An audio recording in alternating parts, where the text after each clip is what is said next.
A top 5 showdown here on the Plains as Auburn baseball and Texas set to go head-to-head in Game 2 of an incredibly exciting series here at Plainsman Park. Auburn winning by walk-off last night, setting the stage for today's second game of the series. As we take a look back at last night's game headlines, what a pitching performance Auburn got out of Jake Marciano. 9 strikeouts across 7 innings. Ruger Riojas was brilliant on the bump for the Longhorns as well. 6 strikeouts over 6 innings. And Aiden Robbins did all he could offensively to keep Texas in the game. 2 solo home runs led their offense. But getting to the bottom of the ninth, Bristol Carter and Auburn had the last laugh. A miscue defensively by Robbins out in center field gave Auburn the win, and they're 4-0 in the SEC for the first time since 2019. As we welcome you inside our broadcast booth, alongside Mark Fuller, I'm JJ Jackson. Mark, we were treated to an amazing game last night, and now we get to play again. Yeah, it's everything you want. Great pitching, 2 great teams, top 5 matchup, as you said, and the pitching was dominant, and we talked about that. Some big swings, but overall, pitchers had a great night. I think we'll get it again tonight. Auburn right now has a 12-game winning streak. Everything is going well for the Tigers, both offensively and pitching. You can score runs and you can pitch, you'll find success. 11 straight games that Auburn's allowed 3 runs or less. You look at what Texas has been able to do offensively in Game 1. They really struggled in those situational hitting categories. And boy, those numbers jump out because they don't like not scoring runs. They're ranked very high in the nation in runs scored, but the Auburn pitching, credit 2 guys, Jet Johnston, Jake Marciano, just dominant last night against a great offensive team. As we take a look at the Longhorns lineup for Game 2 of the series, we highlighted Aiden Robbins, and man, he was doing all he could at the plate last night. No one else in the offense could really get going. He was, and you could highlight 7 or 8 guys. That's the thing that's scary about this team, which is what's so amazing about what happened last night, the Auburn pitching. We'll see if they can do it again against what's a loaded offensive team. Mendoza, Tenney, and Robbins are the first 3 batters set to face Auburn's Jackson Sanders here at Plainsman Park. Throwback jerseys on for Auburn. That traditional burnt orange look that we've got for Texas. If you like SEC baseball, folks, this is none better in the country maybe tonight than this matchup with these 2 teams. 10,000 plus around, outside, everywhere watching. Just great baseball ahead for the next few hours. Yeah, the crowd and atmosphere here is unbelievable as we see a first pitch strike here from Jackson Sanders. And how many times are people going to be hearing that tonight, Yep. Mark? And let's talk about him, Jackson Sanders, from right down the road in Valley, Alabama, the most improved guy I've ever seen leave high school. Great stuff, great arm, couldn't pitch, now a total complete pitcher. Mendoza hits this ball a mile up into the sky. Playable for Bingaman as he's trying to track it down, and it merely brings him back to the mound. So 1 down as we look at Jackson Sanders. Again, the Auburn starter, lefty by way of Valley, Alabama. It's real simple, JJ. 88 to 92. Throws a slider slash cutter. He tightens it up sometimes. Basically, he throws 2 pitches. You won't see a lot of changeups. You won't see a lot of curveballs. One thing he does, he gets in on right-handed hitters. It's a crossfire. Left-handed coming out of the first base side, drives it in on the outside part to righties. Doesn't walk guys, which nobody in the Auburn staff does, and pitches great. Carson Tenney is the batter. This is the first pitch strike. Some really good arm side life. When Sanders goes to his arm side, it'll run, it'll sink hard. You'll see ground balls there. When he comes in, it's flat. It's not flat bad, but just straighter on the inside corner. 0 for 4 last night with a pair of strikeouts. The Texas team, again, it's only lost 3 times the entire season. Boy, and this guy, are they excited about him? How often do you see a number 2 hitter as a catcher? Carson Tenney transferred in from Notre Dame, and he's done everything and more in the transfer portal. Hit home runs, hit for average, and a great job last night behind the plate. Sanders ahead 0-2 and fires this one in. It's fouled directly back. You see Sanders up a 94 there. So him and Marciano last night, very similar styles. Marciano's not quite as physical, but the arm slot is just, the arm is fast. The arm slot is tough to pick up. The hitters just don't get good looks at it, JJ. Stays 0-2 as this one floats outside. Chase Freilich behind the dish today for Auburn. We're talking catchers, and the one at the plate for Texas. Auburn's got a pretty good one themselves. 2 special guys right there. You see them close by, Freilich and Tenney. Tenney's 6'4", 230. Freilich's a big guy. Both of them great hitters, great catchers. There's the slider. So the fastball was 94. A little harder tonight. Probably jacked up with this crowd is Sanders. But then the breaking ballish, slider-ish 82 on the corner. A great take by Tenney and a really good pitch for Sanders. This is where he likes to come in, JJ, with that four-seam fastball in the inner half to right-handed hitter. See if he can get it there. 2 balls and 2 strikes. Pitch home. Called strike 3. Sanders froze him. Yeah, it's the one thing the Auburn and the Texas staff last night, they do so well. Watch this pitch. So that's your slider at 85, middle away. Both staffs last night pitched to both sides of the plate so well. When you do that, it just makes hitting really hard. I think we'll see another night like we saw last night with not many runs, not many hits, and a lot of great pitching. So here's Aiden Robbins, the super talented center fielder for Texas. 8 homers on the season, including a pair last night.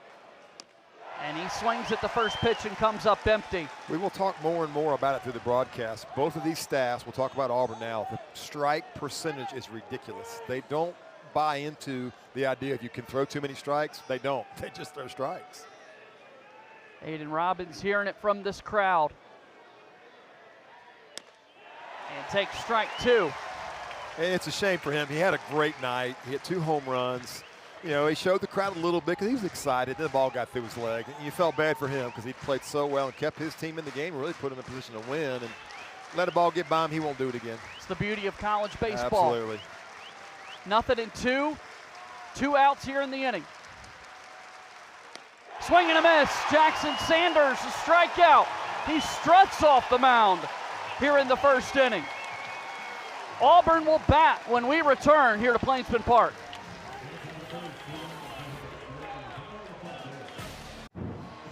Auburn's turn to bat here in the bottom of the first inning. A look there at Chris Rimbert, their superstar second baseman. Auburn 4 of 11 with runners in scoring position in game 1 of this series.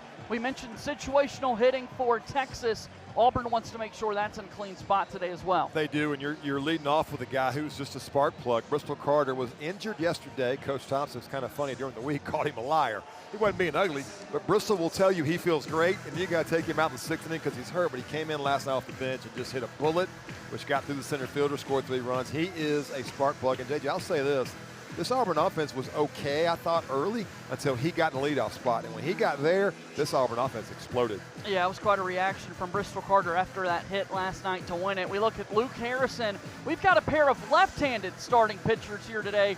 6'2" senior by way of Friendswood, Texas. What do you like about Luke Harrison? Well, and you see right there, Warhorse. And what does that mean? This is a guy that's a 5th-year senior. Had an injury, probably a Tommy John in 23. Missed the whole season. JJ, guys don't hang around this long anymore in college baseball. They go in the portal, they get drafted. This guy's been there, Texas Longhorn through and through. He's a warhorse. He's persevered. He's come back from injury. He's throwing great for them.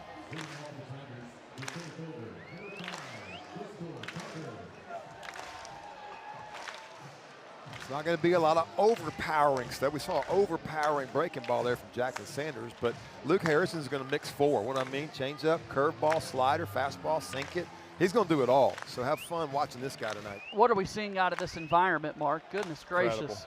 Incredible. SEC baseball, top 5 showdown as Carter takes a strike, thought about showing a bunt. Well, if you're Coach Schlossnagle on his 2nd year now at Texas, if you're going to come into this environment, you want this guy on the mound. I don't know that I want a freshman on the mound who hadn't seen this. This guy has in Harrison. Carter hits this ball well out to left field. It's going to clunk off the wall. Extra bases for Bristol Carter. Leadoff double for the Auburn center fielder. Telling you, he can do it all, JJ. He can bunt if you want him to. He can steal. He can hit doubles. Hit a couple of home runs out in Texas a couple weeks back and was the player of the tournament there. What a way to start the. That's what I meant when I said this Auburn offense really exploded when he did what he just did right there. The at-bats, the quality, the stuff he offers, top of the order. It's amazing. 102 off the bat from Bristol Carter. And the Tigers already with the runner in scoring position. Auburn plated a run in the first inning last night, trying to do the same here in the 2nd game of our series. Both of these teams don't lose when they score first. So Auburn trying, Texas went down the top of the first, but Auburn trying to break through here and keep that string going. Rimbert by way of Pensacola, Florida. Missed some time early in the season, but he's been back the last several weekends, and Auburn has greatly benefited from Rembert being back in the lineup. Yeah, there's about 40 scouts here pregame, and I know Texas has some guys too, but he is the #1 second baseman as far as the pre-draft, and is projected right now in the first round. Right in the lines of Ryan Bliss, some really great play. Will Holland, who's played the middle here for Auburn, another great player. Quickly behind, 2 balls and no strikes, and here's a strike, 2-1.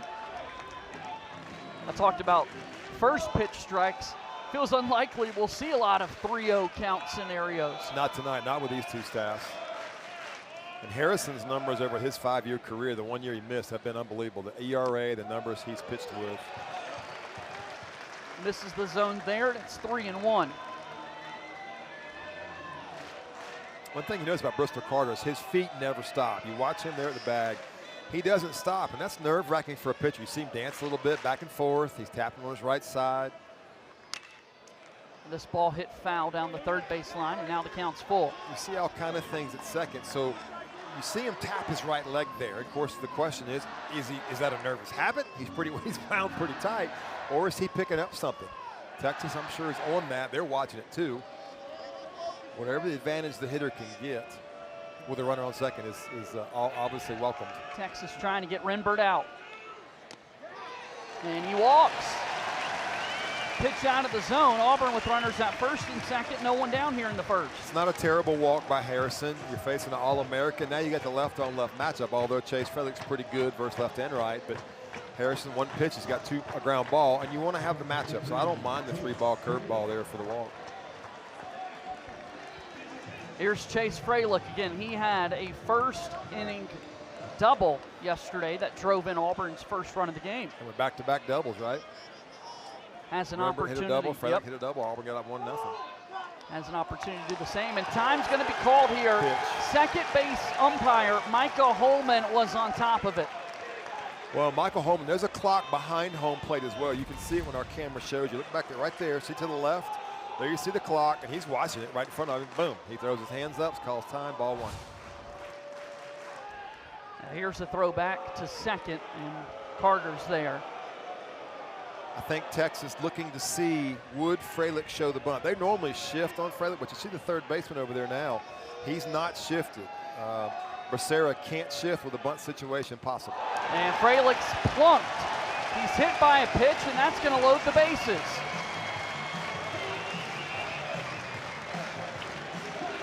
Bases loaded here for Auburn in the bottom of the first. Ethan Bingaman will come up to the plate. How about this? Freshman from California hitting in the middle of the order. And again, Texas hasn't been in this environment. They probably played a lot of their games at home. They just haven't seen this kind of crowd. They went to Oxford. I had Oxford Ole Miss come home for them last week and beat them 2 out of 3. This one is a strike. It's 0-1. Bristol Carter dancing down that third baseline. He was halfway down. Of course, the left-handed pitcher can't see him. The third baseman's having to play off and back. So, yeah, Bristol Carter can do it. And Bingaman fouls this one off.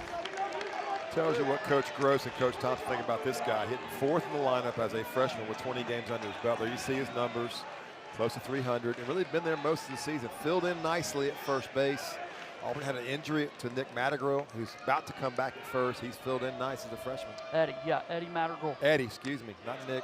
As Not this his cousin. Called strike 3. Bingaman goes down looking with the bases loaded, and that was huge for one Mr. Luke Harrison on the mound. Yeah, was it a ball or a strike? The Auburn crowd didn't like it. I thought it was a great pitch. A 3-2 breaking ball, it's a strike. That's a good pitch with 2 strikes. And you know me, JJ, I'm not real observant, but Gabe Gross now is out at third base. So for the last year and a half, 2 years, we've seen Carl Nunemaker coaching third.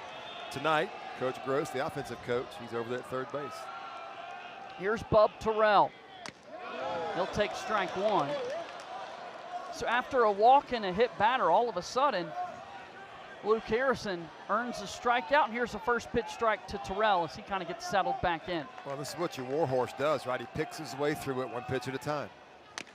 Swing and a miss. Picks It's his way 0-2. through. It's very methodical. You've seen 2 sliders back to back. They struck out Terrell last night 3 times, and it was on breaking balls. Off-speed pitches middle away. So if you're Harrison, you're working through this thing slowly. Terrell down on strikes. Luke Harrison, a big strikeout. 2 down here in the first. Exactly what you need from your Warhorse veteran. Watch this breaking ball. Drop down a little bit. A little lower slot, the same pitch all 3 times. Why not? Throw it till he can hit it. Eric Guevara, the Auburn third baseman, up to the plate.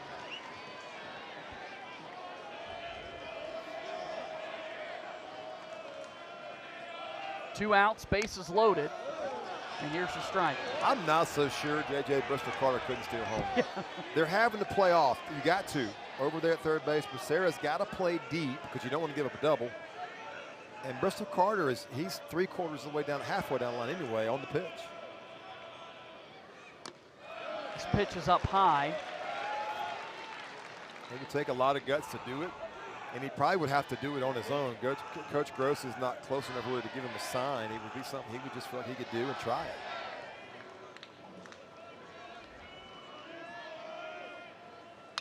Guevara fouls it back, and now it's 2 strikes. And look at Luke Harrison. Look at him now. He's not out of it yet.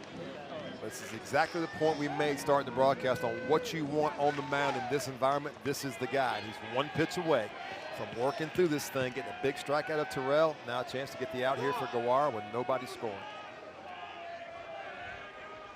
Pitch home. Guevara hits this ball to right field on a line, and it's caught in right. Duplantier puts it away. Absolutely impressive. What a great job by him, Luke Harrison, to get the job done. Texas escapes a bases loaded, no out jam. We're scoreless after 1.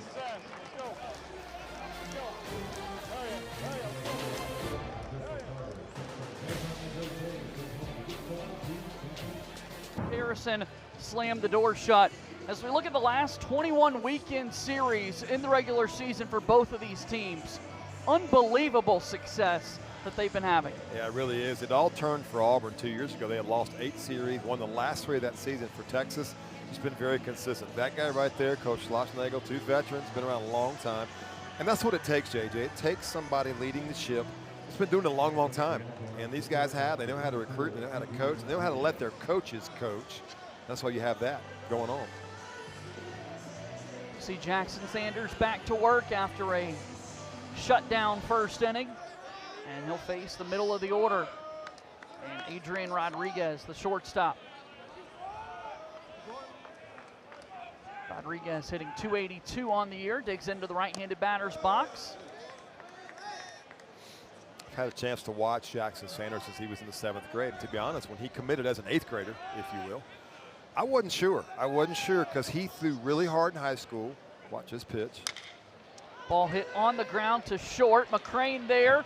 Throw across. Bingaman trying to apply the tag, but it's going to be an infield knock for one Mr. Adrian Rodriguez. And he was getting down the line. Good time by Rodriguez.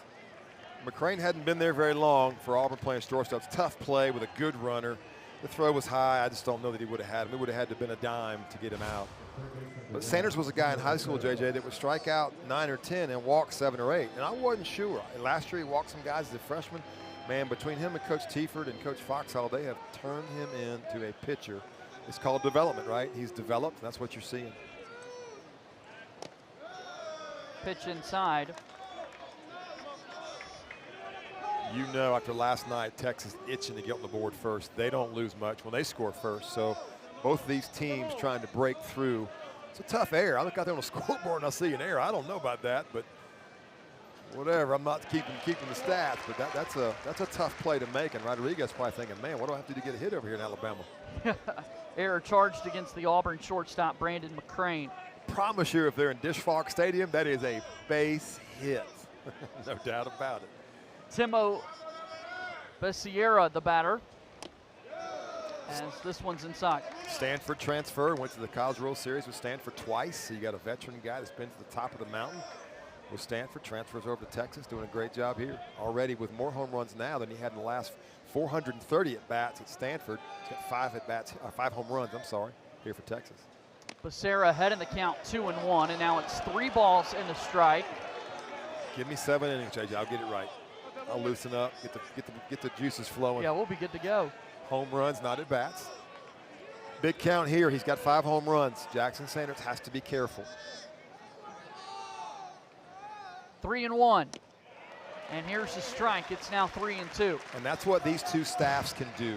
They don't have to just throw fastballs and fastball counts. And it took the sting right out of Timo Becerra. 3-1 breaking ball, first strike. That's what these two teams can do. They do it well, and they do it a lot. Payoff pitch. Fouled off the foot of Becerra. The count will stay 3-2. That always hurts. Yeah, that was the advertised fastball in with 2 strikes. As a hitter, you can't let even though you know he's going to do it, the scouting report says he loves to bust right-handed hitters in. You know it says that, but with 2 strikes, you can't look for it. Watch this. And this is on the inner half. And that's why I got it off the shin. Ooh. That just did not look cozy Not at all. It's one place you can't really put a pad. But that's what this Auburn staff does, and we saw it last night. They did the same thing. They pitch in. And that's coming from Gabe Gross. Sounds kind of crazy, hitting guy. He has really stressed that as a former hitter who gets how hard it is to hit balls in. Got nobody out. Here's the strikeout. Becerra down swinging. Sanders with his 3rd strikeout. Look at the percentages here. Auburn ranked #1 in the nation in strikes. Texas, number 5. Look at that.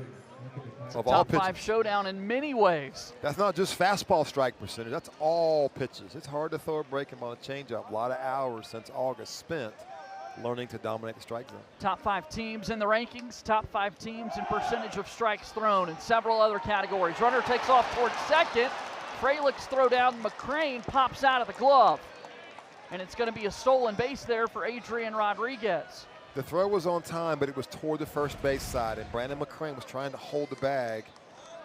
Had to reach a little bit. And never caught it cleanly looking at that replay. That's and a maybe good look. wasn't in great position. He hasn't played short a whole lot, so maybe just a learning time for him. He wasn't in great position. It's a good stolen base by Texas. And we'll see Sanders throw back. Again, that's one of our new rules. You've got to throw once you engage to that second base bat. And I don't get it. Why? Well, I mean, no big deal, right? It doesn't cost any time, but why? Why not just eat it and go back to the mound? So 0-1 the count to Anthony Pack Jr., a talented freshman for the Longhorns. I'll tell you what, Mark, for both of these teams, if you're a freshman and you're in their starting lineup, a pretty good ball player. Yeah. Well, that's what the SEC can do. The SEC is going to get the freshmen they want. If they can keep them from the draft, they're going to get the cream of the crop and get them in here and play them. 1-1 is off the plate outside. Runner at second, 1 out. Still scoreless between Auburn and Texas.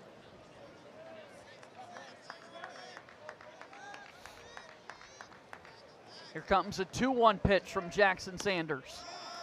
And Pack lays off. And back to that point, JJ, every freshman in this dugouts and these two teams were highly ranked nationally as far as the draft and probably passed up a lot of money, probably were offered a good deal of money and decided to go to college, which to me, how can you beat this? Minor league baseball is great. It ain't this. You're not playing in front of anybody. You're trying to learn from the beginning. This and is a walk. Inside, and it's a walk. Yeah. But you're right. The atmosphere here at Plainsman Park and several venues across the conference are incredible. Look at this. It's probably 14 of the 16 stadiums in this conference. Texas certainly piles them in. Fayetteville piles them in. And it's just what it's become because of the dominance of this league, winning the national championship. I think it's 16 or 17 straight years a team has been to Omaha from the SEC. You kidding me? That's why you have these crowds. So Freilich out to the mound to chat with Jackson Sanders briefly. We'll see Casey Borba come up to the plate.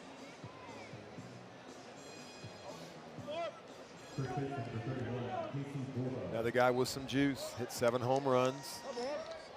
So far this year, the batting averages for this Texas lineup up and down are 300 plus.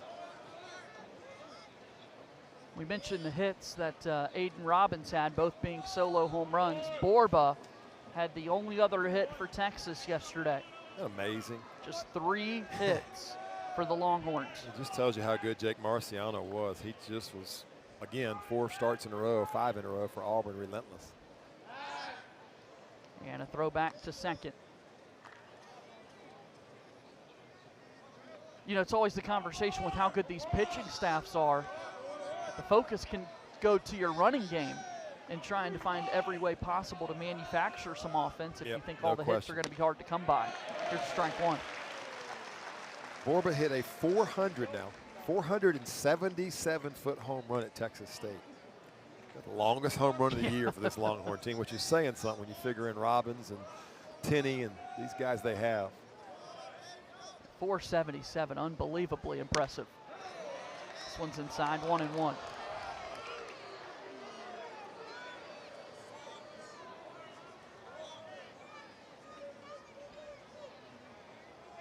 Just kind of feel like any inning, one of these two teams can put 2 or 3 across with the pitching as good as it is. It could be enough. Here's a strike, and it's 1-2. Yeah, and the fastball command so far for Sanders is not great. The breaking ball command is keeping him in the game and alive right now because he's thrown it in all counts for strikes. 2 options here. You come with that good hard fastball in or throw the breaking ball off the back foot. Ball hit back up the middle. Bristol Carter gets to it quickly. It's going to be bases loaded here for Texas, as Rodriguez on the base pass was heading back towards the second base bag on contact. Otherwise, he might have been able to score. Yeah, he had to go back because he didn't know where Brandon McCrane was at short. He had to break back. That's really good base running. Watch this. This is really good base running. Go back, freeze on a line drive. Yeah, that's exactly what you're supposed to do, and then go. And the fact that he didn't get thrown out or didn't get doubled up is huge for Texas, especially with a base hit here. It's one of those little things. Nobody really appreciates it, but you saw it there. It's good base running. That was 107 off the bat from Casey Borba. Strike one here to Jaden Duplantier.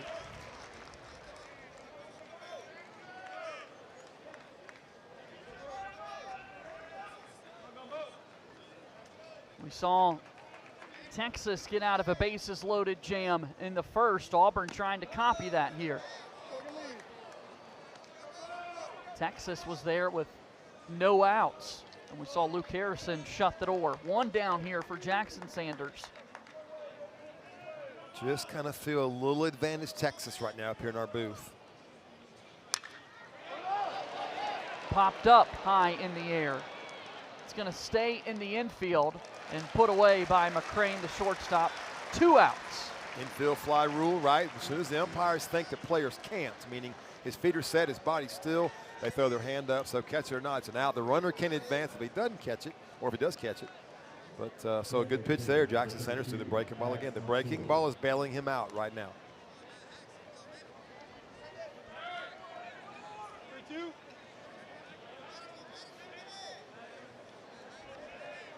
So the batter here, Maddox Monsauer, as this one misses out of the zone for ball 1. One area Jackson Sanders has got to be aware as far as command is his upper half. He gets pretty quick. He can get quick from the belt up. He hasn't been doing much of it. That's the one area he's got to be aware of on the mound. Mansour takes a strike. It's 1-1. It's a good pitch there. Back to the breaking ball again. If you watch the glove side of Sanders, it really clears pretty quickly. So the hitter, he's got the glove in his face for a split second, and then it clears. They don't pick the ball up really well at all, but the upper body is where I'm sure Everett Tiefer is kind of monitoring. Okay, we got to slow it down a little bit. Strike 2. Amazing. Good one there from Jackson Sanders. Really is. Mixing 2 speeds, a little harder when he throws it in, a little softer when he throws it away. So like you said, Luke Harrison battled out a bases loaded jam. Can Jackson Sanders do the same thing here with 2 outs? 1 ball, 2 strikes, 2 outs, and the bases loaded. This ball hit out to right field. Texas scores first. Pack heading into the plate. And the Longhorns, 2 runs across here in the second inning. Well, and a mistake by Auburn. First of all, a great job of hitting by Duplantier. A great job of hitting. Hit the ball the other way with 2 strikes. And then Mason McCrane out there in right's got a cannon, but he tried to use it too much and allowed the runner to advance to second. First of all, let's talk about the breaking ball down and away. Great job. Went down and got it. Now here's just a small mistake, but could be big right there. The ball should go to second instead of third. Allows Texas now to put another guy in scoring position. Yeah, 2 runs in on that knock from Maddox Mansour.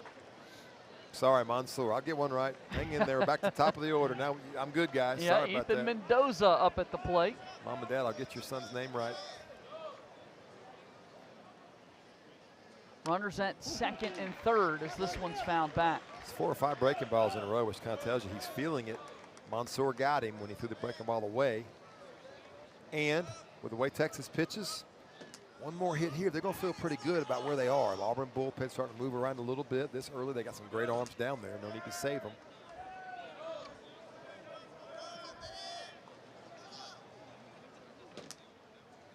As this ball's hit back foul. 0-2. 2-out offense from Texas puts them in front. Look across the Texas lineup. They run, they've stolen a bunch of bases, they hit home runs, they've got digits up and down the lineup. They really can do a lot of things to you, and they don't strike out a lot. 0-2's outside.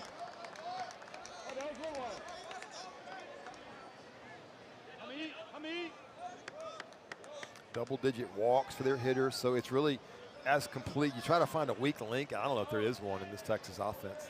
The things they can do to you. Again, a 1-2 count again for Jackson Sanders. This ball hit down the line, foul.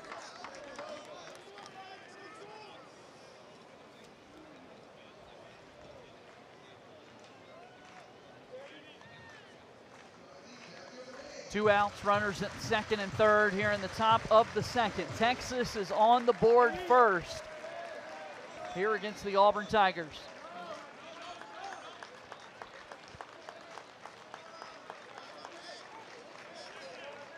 One-two pitch, hit him. Mendoza hit by a pitch, and that's going to load the bases. 2 strikes. Jackson Sanders thought he could have gotten out of the inning, and this one got away from him. Well, that's what Texas is not going to let you do. They're not going to just give in. We talked about that a little bit, about how good they are in the strike zone offensively, and they're just not going to give away pitches over the plate. Mansour did a great job with 2 strikes right there. Just take it in the arm and go. And there's L.J. Cormier getting loose for Auburn, the son of Lance Cormier, and timeout here by Coach Tiefer.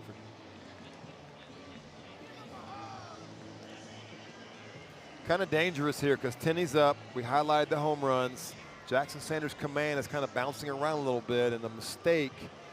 This game is not over, but over in the second inning with a 6-run lead and the way this team pitches.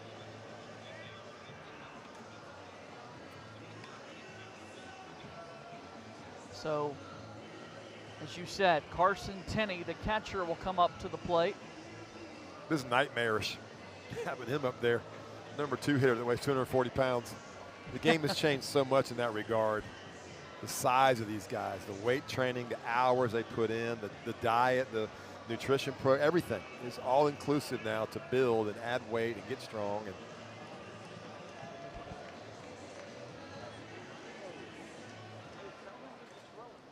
Carson Tenney struck out looking his first time up in the first inning, trying to extend the Texas lead. Just off the plate. A little bit off. Surprised Tenney didn't jump that one. He might have been waiting to see just to get ahead in the count. He is now. Strike zone discipline. That's a label you could put on this Texas offense. Very disciplined. High fly ball out towards left field. Terrell puts it away, and the inning is over. Texas, though, gets a pair. They strike first here against Auburn. Maddox Mansour with a big-time swing drives in a pair of runs for the Longhorns. I think the Texas lead over Auburn here in the bottom of the second. Tigers left the bases loaded in the first inning. Texas capitalized in a bases-loaded situation. You can see the numbers this season. Texas 15-1 when scoring first. Their only loss was earlier this week against Tarleton State. It is a talented team. It is. That, boy, you better punch first or you're going to be in some trouble. And they did, so we'll see that holds true. And hats off to Tarleton State for coming into Austin and winning that ball game. It's Mason McCrane leading it off here for Auburn in the second. It's the 7, 8, and 9 players in the order for Auburn. His offense gives him 2 runs, does Luke Harrison. He comes right out and throws the first 2 strikes. If you want to win your team over defensively and offensively, that's how you do it. 0-2. Yep. And down swinging goes Mason McCrane. Third strikeout of the ball game. So one down here in the second as we take a look in the Longhorns dugout. How about the 2025 SEC Coach of the Year, Jim Schlossnagle? How about building some programs? He was at Elon as an assistant coach when I was coaching North Carolina State. Then he went to UNLV. Well, Tulane as an assistant, built that. Then UNLV, head coach, winningest coach in their history. Then TCU, Omaha. Then A&M, Omaha, and now Texas. So he's done it everywhere he's been. Yeah, well-traveled man and tons of success no matter where he's at.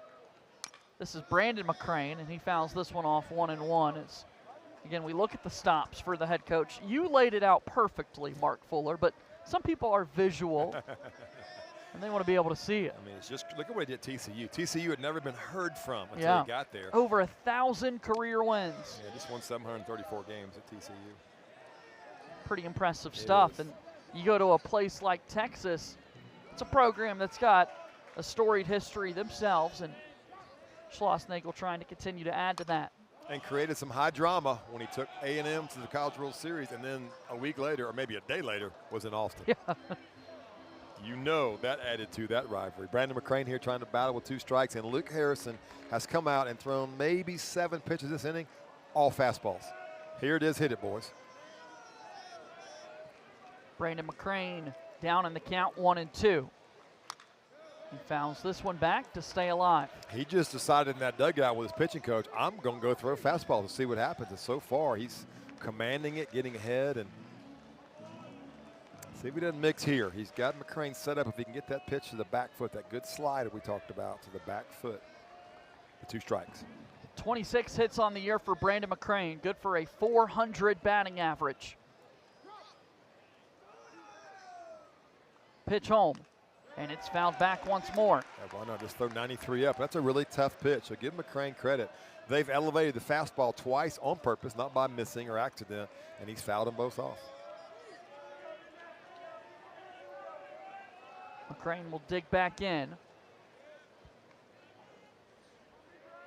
Pitch on the way, and it's taken out of the zone. 2 balls and 2 strikes. Luke Harrison thought he had a strikeout here. I did too. Man, I don't know. Pretty good pitch. I can see his complaint. That was the breaking ball. See if he doesn't mix a little more here. Another 2-2. And down swinging. The McCrane brothers for Auburn strike out back-to-back. That's 2 outs. And 2 strikeouts for Luke Harrison in the inning. Watch him take something off here, JJ. That breaking ball, maybe a changeup, probably a curveball, but 72 miles an hour. So you're battling 92, then you get 72. Tough to do. What a great pitch. Todd Clay, Auburn's DH. Swing and a miss, off speed there from Harrison. Todd Clay from right here down the road, Auburn High School, Auburn, Alabama, came from UAB. Trying to find his swing, get in there and settle a little bit. And there's 2 good breaking balls back to back. This guy can hit, Todd Clay. He hasn't hit so far first few games. He can hit, but facing Luke Harrison is not going to help. Hard hit ball down the line and foul. Clay 6 hits on the season.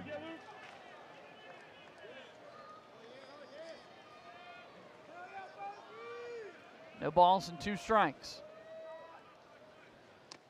This one's low.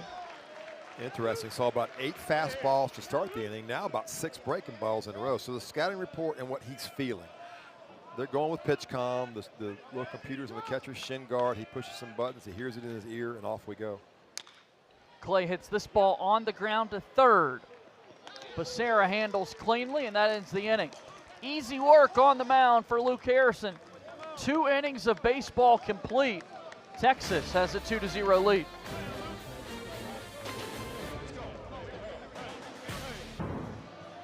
Aiden Robbins is going to lead it off for Texas here in the 3rd inning. Situational hitting did not go in the Longhorns' favor in game 1 of the series, but so far tonight, much improved. Yeah, and Aiden Robbins thinking, I did my job. I hit 2 bombs, but you're right. You see what happened last night, and then because of Maddox Mansour, the big 2-strike hit right there, got 2 runs home, and Texas is right where they like to be early in the game. Robbins hits this ball high and deep to center field. You can forget about it. Aiden Robbins has some things to say. His 3rd home run of the weekend. That ball was obliterated. Got a fastball up, and I just was thinking that was kind of a dangerous pitch. Didn't say it, but he got a fastball up, and Aiden Robbins did not miss it. Lightly recruited out of high school was Aiden Robbins, now one of the top draft prospects in the country. So a guy who's developed himself and come out of nowhere. You see him showing the hook 'em horn sign. Good for him. And probably taking some heat out there in right field from the from the student section. So he had a little bit back for them. That's the face of a fired up baseball player. And he's got his Longhorns in front 3-0 here in the 3rd. The shortstop, Adrian Rodriguez. Look at this. Watch where the pitch is. Right in the middle. Fastball, middle, and just no doubt about it, he knew it.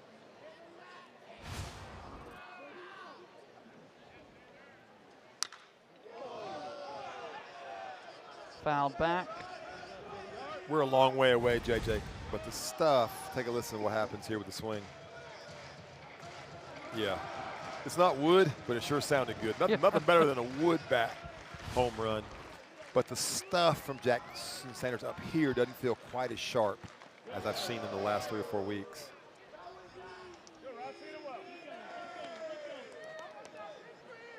.109 off the bat. Yeah. And that home run went 417 feet. Well, think about Borba hitting one 477 at Texas State. I mean, that's just crazy. This team can absolutely launch them. Again, lightly recruited. If you're out there listening, not getting recruited much right now, just keep playing. And now there was about 40 scouts here pregame, and he's one of the guys they're here to see. He's worked hard, he's developed, and here he is now on the stage. Swing and a miss. Rodriguez strikes out. First out. And did something to his shoulder. You He see appears him to be in right some there, pain. writhing in pain. Something with his left shoulder, I think, as he swung. You see him there. That's their starting shortstop. He tossed the bat away. Marquis is That's in not some good. pain. Not what you want to see. Timo Becerra is the batter. A lot of times when you get fooled on a pitch like that and you're out early, the left shoulder, the lead shoulder, can get extended. Pitch number 50 from Jackson Sanders. Another look at the swing. Oh. Yep. Kind of just instantly you could see the pain. Yep. It's not his throwing arm, which is good. See if they can get him ready to go before this 3rd out is made. A strike.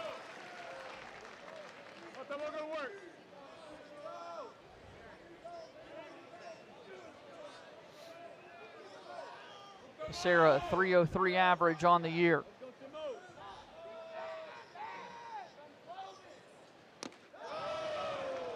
Good pitch. Sanders is gone really exclusively with the breaking ball. The one fastball he threw to Robbins, of course, he hit it out, but the breaking ball is the pitch that's kind of carrying him through right now, and he's just kind of grinding. That's what he's trying to do right now, is grind and hang in there. This one out of the zone, ball 3.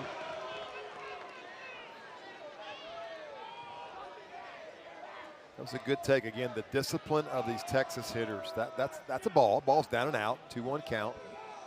So disciplined. Don't chase balls out of the zone. Hit to left field. Bub Terrell back. This one's going to be into the corner for a double. Throwing back into second. No, the runner's still heading towards 3rd. The tag applied, and Becerra is out. No one was at the second base bag for Auburn. Becerra noticed that and kept heading towards 3rd base. All of a sudden, Auburn's first baseman, Ethan Bingaman, came up and makes the quick throw to 3rd. Look at this. And Bub Terrell's got to know this is a double. So he throws to second. That's where the problem started. McGrain and Rembert are getting in double cut setup, and the ball's not supposed to be there. It's supposed to be at 3rd base. I don't mind it by the base runner, but just a good relay and throw by Bingaman over to throw him out at 3rd. I don't mind. I think it was a good baseball move. Just a good throw by Bingaman, an alert to be in position. So now 2 outs and the base is empty. Looked for a moment like Texas could have had another runner in scoring position. Any ball down the line, in the gap, off the wall, that's a double. So the middle infielders are getting set up for double cuts. That's what they were doing. And Bub Terrell just came up throwing a second. 2 down. Anthony Pack Jr. ahead in the count. Now it's 2-0. Jackson Sanders has been brilliant to open up the season. And it's just been a more difficult start here today against a very talented Texas offense. Grinding, whatever word you want to use, he's doing that. But he keeps throwing that. That's a 2-0 count breaking ball. He keeps mixing off-speed pitches, and that's great. Because if you've got to stand there and just throw the fastball, I don't care if it's 900 miles an hour, this team's going to hit it. Keeping them off balance just enough with the breaking ball. Here's the strike, 2-2.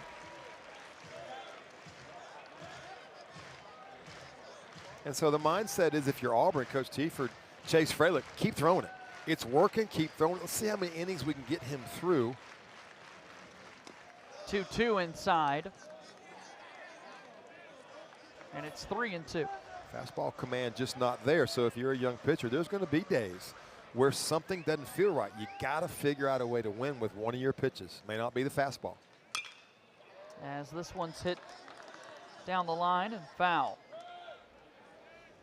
See right there, he's at 61 pitches now through 2 2/3. So averaging 20 pitches an inning.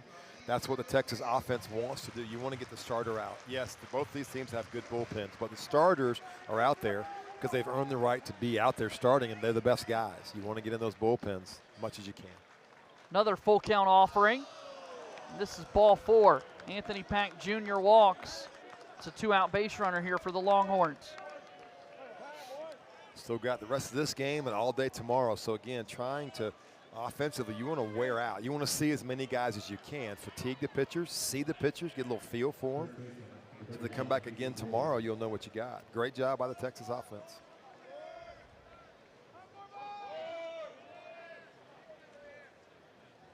Casey Borba.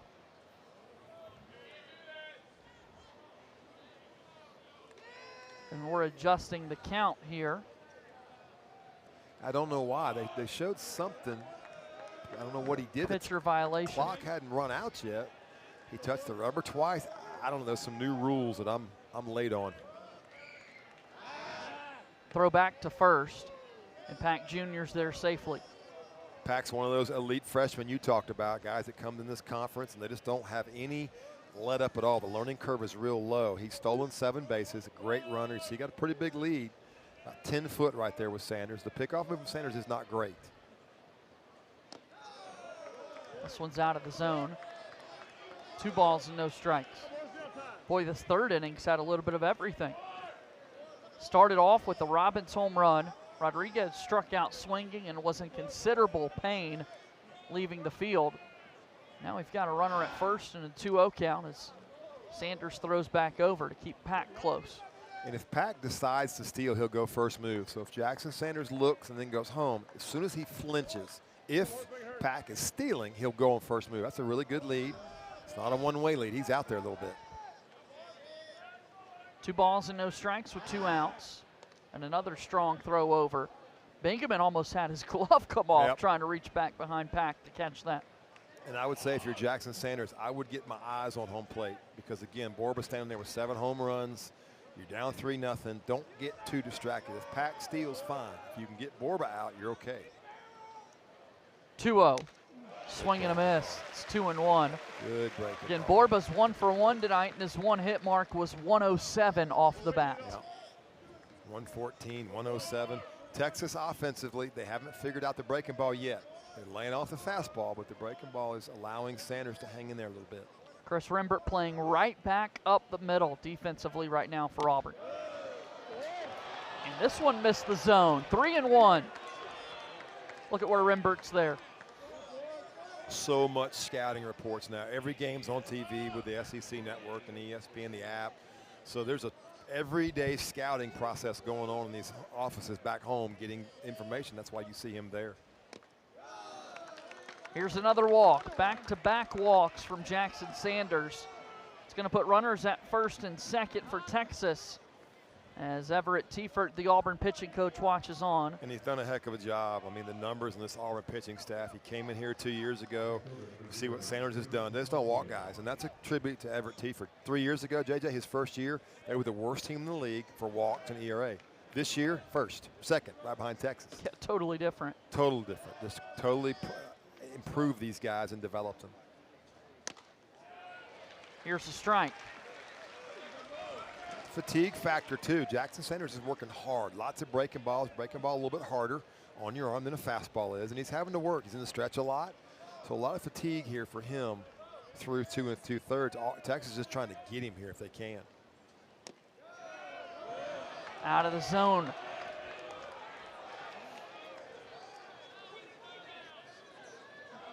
Duplantier, 1 ball and 1 strike. We are about to see pitch number 70 on the night from Jackson Sanders in just the 3rd inning. Throw back to first. This one's going to get out into right field. Trouble for the Auburn defense as Texas is going to be able to move both runners up. Chase Freilich tried to throw back behind the runner. Well, and you love the idea. You love an active catcher. Just got to make a good throw, and it was a little short into the runner. He had a good look at it with a right-handed hitter up, just short hopped it. So now runners at second and third. I think we'll see Cormier. I think with the right-handed hitter up, Jackson Sanders just laboring a little bit. Coach Tiefert, I think, going to make a move here for Cormier. Everett Tiefert, again, the pitching coach for Auburn, chatting with his starter who has been brilliant all season. Yeah, and let me back up, so I don't know what he's going to do. That was a little bit premature there to make that comment. He's shown that he will stick with his starters and give them a shot to work through things. Yeah, he's been so great all season. There's a lot of confidence. Yep. And he's in going the to do that. left-handed arm. That's right. This is how you build confidence. Sometimes it works, sometimes it doesn't. This is how you build confidence. Your starters are the guys since August, JJ. They've been auditioning, and they've earned the right to stay out there and try to work through it. So let me take that statement away about going to the bullpen. Jackson Sanders is out there because he's earned it.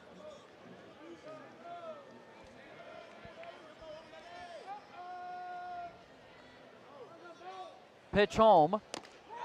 There's a swing and a miss.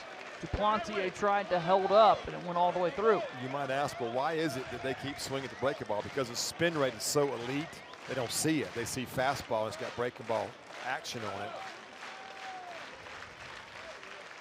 Pack Jr. dancing down the third base line as this one's inside, and the count's now full. That's the discipline of Texas. That was the same pitch. And right before that, he went out there for it. That time, he laid off of it, did not bite.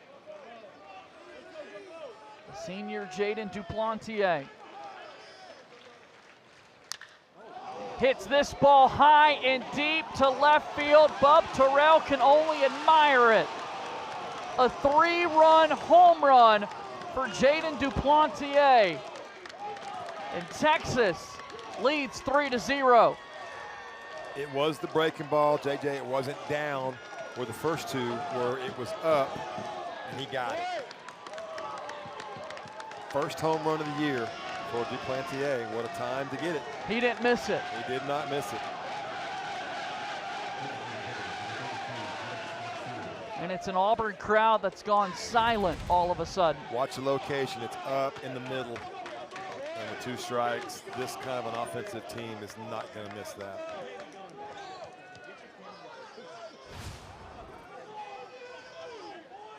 Maddox Mansour, the batter.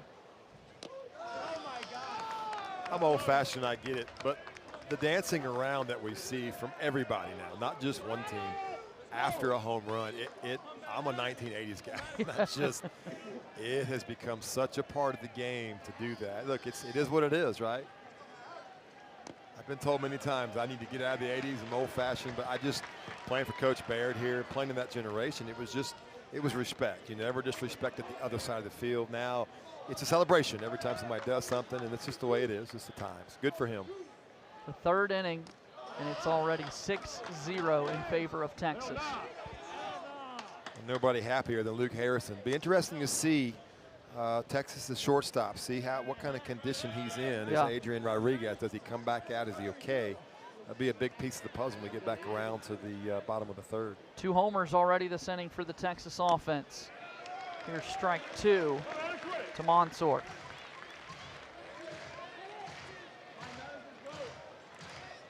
And a 2-run single out to right field, his first time up. 2 balls and 2 strikes. Base hit back up the middle.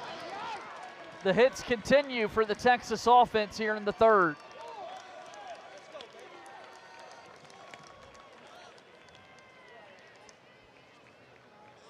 We are nearing the finish line of Jackson Sanders' start here today for Auburn. I think that'll do it. Yep.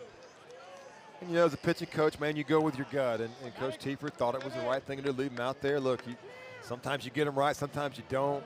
Good for Texas. Their offense has lit up here early, and they have a big lead. And the Auburn starter's out of the game, which that's your goal. For Jaden Duplantier, that's his first career homer in his 126th at-bat. Comes at a big time, doesn't it? Pretty exciting stuff for Texas. Jackson Sanders exits the baseball game.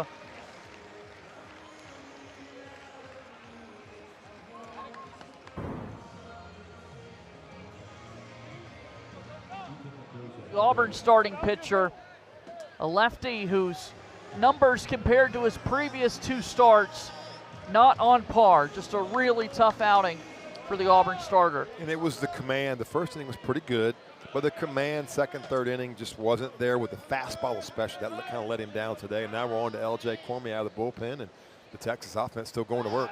Yeah, L.J. Cormier by way of Tuscaloosa, Alabama. Freshman taking over on the mound.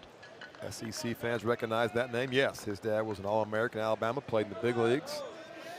Cormier comes over to the orange and blue side. Very rarely does that happen, but it does happen from time to time. Son of Lance Cormier. And LJ's ahead in the count after firing a first pitch strike. He's done a good job all year as a freshman. 15 strikeouts coming in. You see the numbers there. Doesn't walk a lot of guys. 8 innings, 6 walks. He's got good command with the strikeouts. 7th appearance. Yeah, they pitched him a lot. 0-1 on the way. Ball hit to third. Guevara handles. Tosses across in time for the out. And that brings this third inning to a close. Not before Texas had some things to say offensively. How about a pair of home runs for the Longhorns? Aiden Robbins, his 3rd of the weekend. Texas leads 6-0. Bottom of the third inning here tonight at Plainsman Park. Texas on top of Auburn 6-0 in this top 5 showdown between the Tigers and the Longhorns. 2 homers just a moment ago in the 3rd inning for Texas, but Auburn able to win the first game of the series last night in walk-off fashion. As Jake Marciano now joins us, the starting pitcher for the Tigers, who was brilliant on the mound last night. Jake, we appreciate the time. Tell me what was working for you yesterday in the start against this Texas offense. For me, it was really just being able to mix with all of my pitches and getting ahead early with all speed. Jake, your ability to dominate the strike zone, did you have that last year at Tech? Has it gotten better this year? Tell us that process, because you just own the zone with 3 or 4 pitches whenever you want to. Yeah, no, that's our goal, really just attack the zone and get as much strikes in there as possible and a really high strike percentage. Last year I was a decent pitcher with kind of throwing all my pitches for strikes, but now I really am able to mix them more. Like last year, I think I would just throw fastballs really just in there, but now I can really use all of my pitches to my advantage. What's it been like making these Friday night starts at a place like Plainsman Park and the environments that we've seen throughout the course of this weekend? For us, I really think that this Auburn family is actually something special. I really haven't experienced an SEC home game like that before in my life, and like I said to all of us yesterday, that was the most fun game of my life, and I was really excited to really start on Fridays. Has the changeup always been a pitch? Did you learn that when you were younger? It's something that's new for you? It was more like a new pitch last year, but this offseason I really worked on it the most and kind of got the feel for it to throw for strikes and really just being able to use it as a weapon, not really a pitch to kind of count on, but use it in high leverage counts. What was it like going up against this Auburn offense in the fall and leading up to the start of the season? Up and down the order, it feels like that's got to be a difficult challenge each and every day. Yeah, it definitely is. Being one of the best offenses in the country, it's kind of hard really going out there every day and really battling when you got like Chris and Chase up there really just battling. Jake, we appreciate the time, man. Thanks for the chat. Thank you. That's Jake Marciano, the starting pitcher last night for Auburn, joining us here on this Game 2 series between Auburn and Texas. Changeup's always been his pitch. Those lefties sometimes know it, Mark. Well, and I thought he would have said, yeah, I had it when I was 9 years old, because as good as it is, it takes a lifetime to develop. As good as it is, for him to say, well, I kind of refined it this year is impressive. It just gives credit to what Coach Tiefert and Scott Foxhall down that bullpen every day are doing with these guys. Okay, well, let's go back to Luke Harrison here. Two Let's quick what outs. he's doing. Luke Harrison had a little shake in the first inning. And that was into that. Coach Thompson coming out to discuss something, I don't know what. But that guy right there, cool mustache and all, just carving it up right now. So Butch Thompson having a word there with Derek Malika, the home plate umpire. Got a weak ground ball from Bristol Carter, weak ground ball from Chris Rimbert, and now one more pitch away from having another quick inning. That was a big cut, swing and a miss, and it's 1-2. It's what you want, the Texas offense come out and score. Pitcher go back out, get quick outs. Let's get back to the bat rack and swing it. A ball and 2 strikes with 2 outs.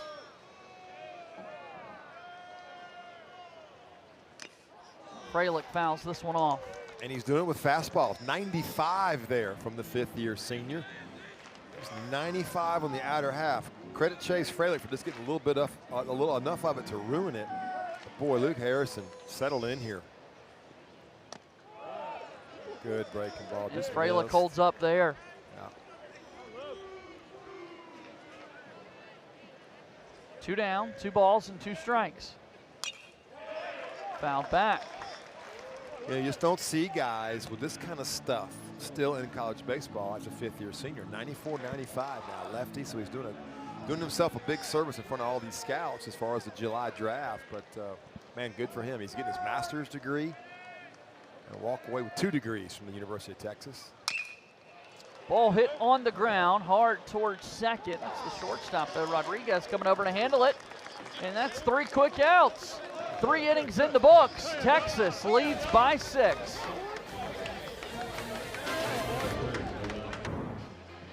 It's been all Longhorns so far in this one between Auburn and Texas. Texas leads 6-0 as we go to the 4th. There's a look at Auburn baseball head coach Butch Thompson, now in his 11th season on the Plains, leading this program. Tons of success under his leadership, and I tell you what, he's got a really good baseball team this season. He does, and much like Jim Schlossnagle, it didn't look like this 11 years ago when he got here. No crowds, a stadium improvement. He has built it with good players and great coaches, and they've both just done a great job at their respective programs, but Coach Thompson has just done it. And look, JJ, Auburn's not, this may sound bad, it's not as easy to recruit guys here than it is the University of Texas. That's the University of Texas, 38 College World Series appearances. And he's done it at a place that, let's just call it the Kansas City Royals of Major League Baseball. And Texas would be the New York Yankees, right? Just all the resources, and they've done a great job. Look at that, Scott. What a shot. Yeah, unbelievable shot. Tons of people here.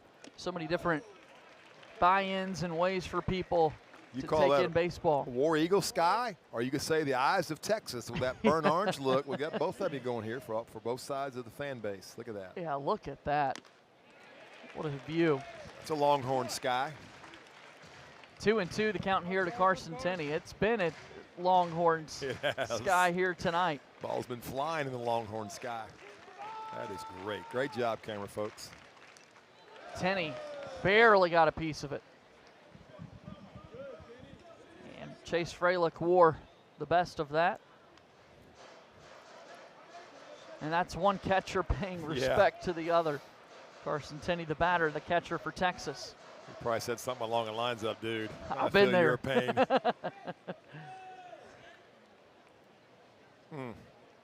Chase Freilich's a rock, so for him to stand there that long, that hurt. Wherever it did get him, that hurt. Umpire and catcher work together on the beating they take back there. Back to work we go. 2 balls and 2 strikes to Tenney. And just missed. 93 on the radar gun there. Well, and for both sides, Luke Harrison's made some good pitches on the inner half and hadn't got it. So the inner half is not there tonight from our home plate umpire, Derek Malika. Foul ball down the third base line.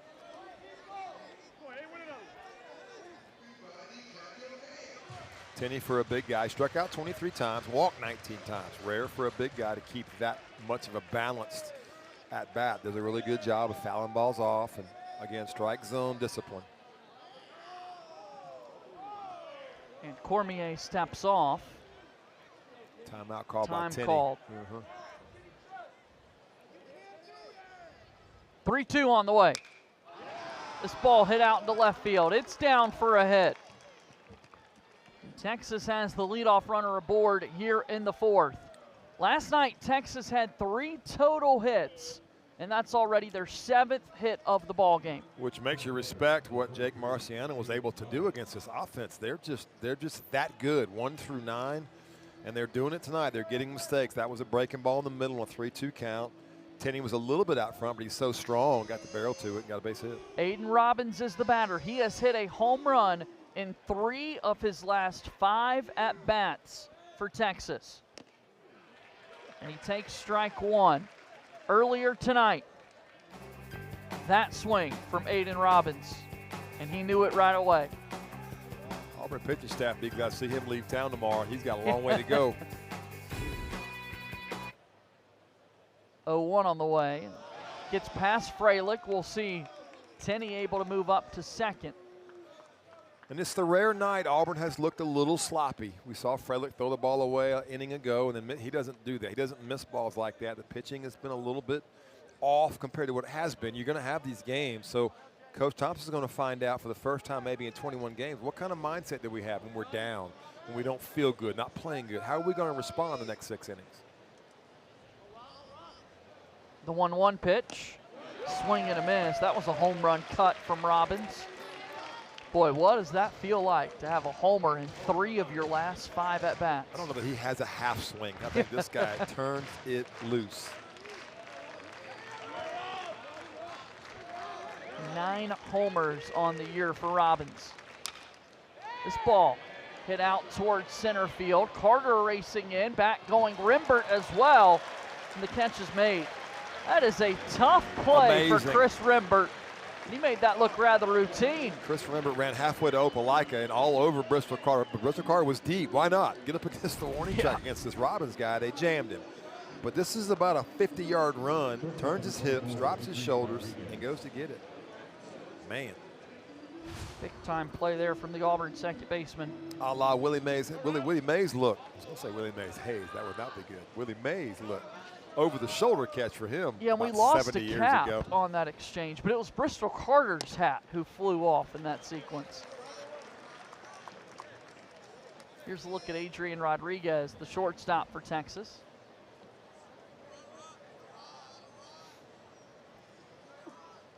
Struck out his last time up and was in some pain.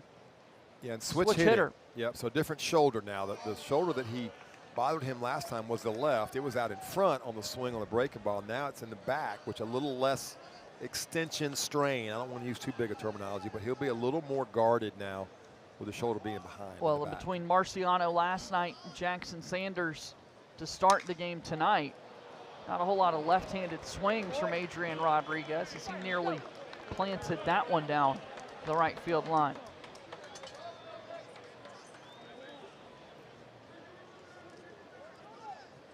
He's just got the build of your typical shortstop, doesn't he? And good for Texas. He's okay. I mean, I had a little concern the way he reacted last at bat. Good for him, and he's fine. They don't need to lose him. He's very important at the middle of them. Well represented with the change right there. You see him looking good. Got a little bling going. Absolutely. 1-2 pitch. This ball hit the other way. Terrell back deep. He's able to race it down. Tagging and heading towards third is Tenney, where he will reach safely. So the second out, but Texas gets a runner in closer to scoring at third base. Yeah, and good base running by Tenney. I want you to watch what he does. I don't know if we can look at it or not, but he waited. He gave the outfielder a chance. That's Bub Terrell. Once you see the shoulders turn, and once you see an outfielder under duress, that's when you go back and tag. He did. A good call. Now a wild pitch, pass, anything like that scores him now. Timo Becerra is the batter. Twice we've seen really good base running by this Texas team. This one's up high for ball one. Cormier seems to be one of the few freshmen that really keeps his emotions in check. Very poised, and they've pitched him from the opening weekend. They've had confidence in him and they've run him out there in some big settings. Missed the zone there. It's 2 balls and no strikes.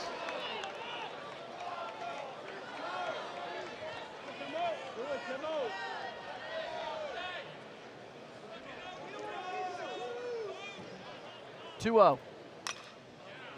Fouled back. It's 2-1. Had the chance to see a couple of games at Dish Falk Stadium in Austin. And man, it's an impressive environment. It is just, this is all the traditions. They sing the song. You see a sky like that. It's a really neat place. Even if you're not a Texas fan, just go watch one if you're around. Good pitch there up. 2-2. And just the history. I mean, for me, back in my day when I was a teenager, it was Roger Clemens. It was, just every single year that Bernard's was in Omaha. Back in Rosenblatt Stadium, it was Texas almost every single year. Hit on the ground to short. McCrane fields on to first, and the inning comes to a close. 6-0, the Texas lead here over Auburn.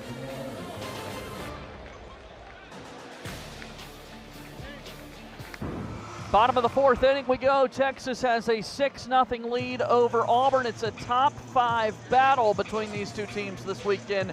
And now we're joined by Texas baseball head coach Jim Schlossnagle, who joins us tonight. Coach, we appreciate the time. How was your team able to get off to such a quick start here tonight? Well, certainly had a lot to recover from last night. Thought Luke did a good job getting us out of that first inning, and then Sanders just left enough balls up for us to put a good few swings on it. Coach, I call Luke Harrison a warhorse pregame, and he's doing that. He's just showing why he's out there, 5th-year senior. Your thoughts on him? Yeah, I mean, he had to pick us up last week when we had another tough loss, and he's been around a while, got a lot of confidence. His body's in really good shape after spending time with us this summer, and hopefully he can keep it going tonight. What's it like being able to compete in these big series this early in the year? I mean, every weekend feels like it's a top 5 deal, and this is an awesome atmosphere. I've been to Auburn many times, 1999 for a regional, and they continue to just build upon itself. Such an awesome atmosphere, and great to be a part of it. We appreciate the time, Coach. All right, take care. Hook 'em. That is Jim Schlossnagle, the head coach, joining us with his team out in front, 6-0. He was saying gig 'em 2 years ago. Yeah. Now he's saying hook 'em. I love it. He learns quick. I love it. Better get it right in that state. Full count here to Bingaman. I don't know if you'd ever see a coach go from Auburn to Alabama. I don't know if that would, although, there's been a couple football coaches, ball 4 there, big walk, but a couple football coaches here and there move around, but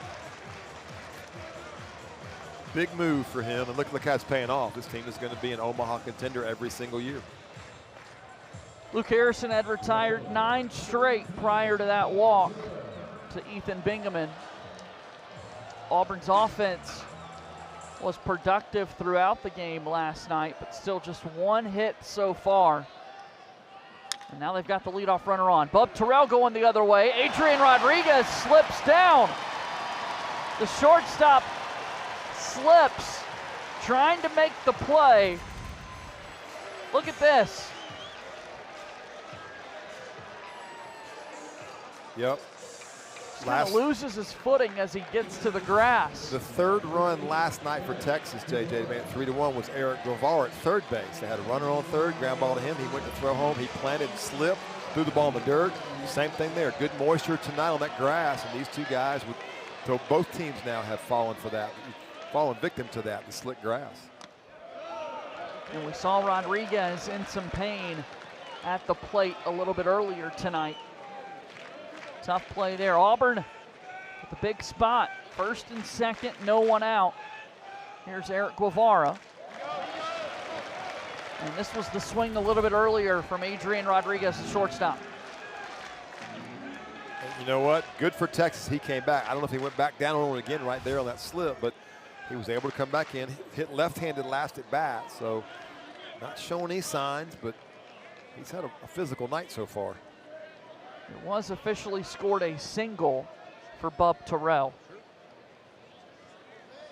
Auburn had bases loaded and no one out in the bottom of the first inning, and we're not able to push across some runs. Ever since, the offensive story in this game has been all Texas. Sure has, no question.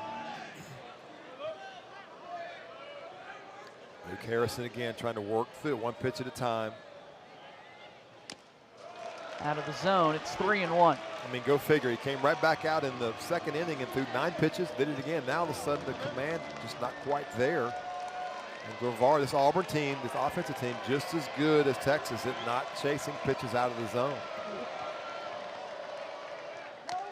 And ball 4. Yep. That's going to load the bases. And going to bring up a guy who's number 2 in the conference and freshman JJ with RBI, with RBIs as a freshman is Mason McCrane. And now we see some activity out there in the Texas bullpen. As I said just a moment ago, this Auburn team had the bases loaded with nobody out in the first inning, and Luke Harrison was able to navigate out of that. What can he do here in the fourth? And McCrane, in his young career so far as a freshman, he has been thriving in these kind of environment situations.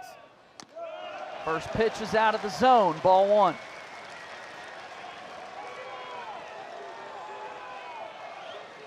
And time's going to be called here by Texas. That's a good timeout by Max Weiner, the pitching coach for Texas. Just get back out there and settle Luke Harrison down. Get him back in the strike zone.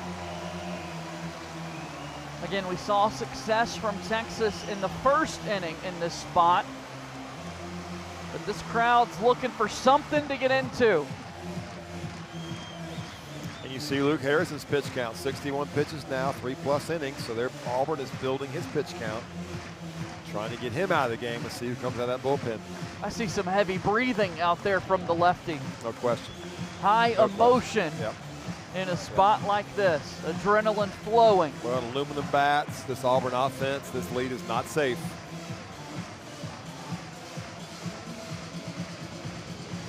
This is where if you're Mason McCrane, you're looking for one pitch, middle away, and you leave your shoelaces on the ground as you swing at it. Just have to be disciplined enough to get the right pitch out away from you and try to go hit it out of here. See the 19 ribbies on the season for Mason McCrane. Got the pitch, a little bit off the plate. Crane stands 6'6". It's a big frame out Sure there in the is. left-handed batter's box. 1-1 is outside, ball 2. Make you scratch your head if you're a pitching coach. You know what went on? Second, third, crisp and clean. Now we're in the fourth, and Luke Harrison, who's been through a lot of battles in his Texas career now, just not able to get consistent. The 2-1 pitch out of the zone, ball 3. Yeah, it'll do more than make you scratch your head. It'll make you go crazy when you're a pitching coach trying to figure out, what do I say? How do we get this right? Max Grubbs starting to get loose for Texas in their bullpen. 3-1. On the ground to second. Mendoza tries to apply the tag. It's late. The throw over is in time to get the out. Texas wants another look at this. Auburn does have a run score.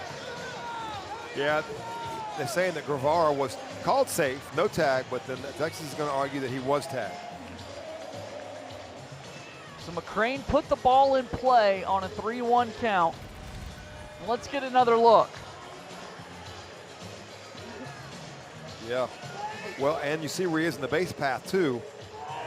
So I don't know which one will figure in, but I saw a little brush, didn't you, on the jersey? I did. And everybody in the Texas defense right away was saying, oh, yeah, we got to review that one. So the whole umpire crew comes together. Well, if you're Eric Guevara, you've heard Gabe Gross and Carl Nunemaker say more than one time, do not run into a tag. He tried to get around it. They're going to call it safe and not review it. That was Micah Holman, the second base umpire, who called him safe. And I don't know why there's no review. I don't have enough knowledge of the rule to know why there's not a review, but here's the look.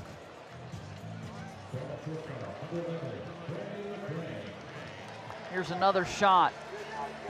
Guevara trying to get away from the tag. Mendoza's outstretched arm. So here's Brandon McCrane. Takes the first pitch inside for ball one. And if I was Coach Schlossnagle, I would even question the baseline. You know, Guevara was clearly on the grass. But that's it. It's over. Yep, Auburn gets a will run. take it.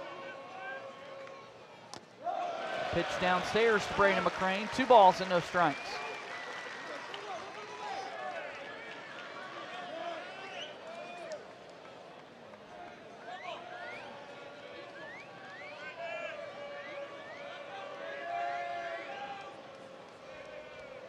Second and third, the base runners for Auburn. The 2-0 pitch. There's a strike. You know, we came into the broadcast talking about the starting pitching. It looks like both starting pitchers could be out of the game by the 5th inning, maybe the 4th, if Auburn can get a hit here. Who would have thought? You just never know when you tee it up and go to work.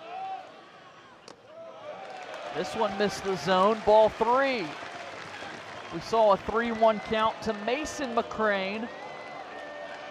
He grounded out to second. We'll see what his brother Brandon McCrane does at the plate. Harrison came in with 9 walks in 25 innings, which is not great, less than 3.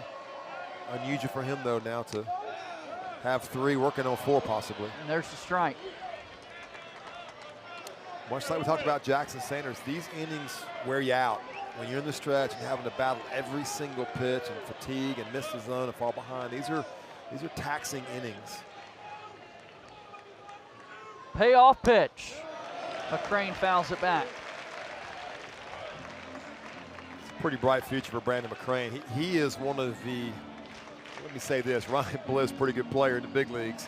McCrane fits the shortstop mold, and Auburn has had guys that play great second and a good short. He's a guy I think is going to be at shortstop for quite a while. Very athletic, very tall, lanky, got the great shortstop build, much like Rodriguez for Texas. Payoff pitch. Ball hit on the ground to second. Mendoza backpedals, fields it, tosses on to first, and gets the out. Bub Terrell comes in to score for Auburn. It's 6-2 on the RBI ground out.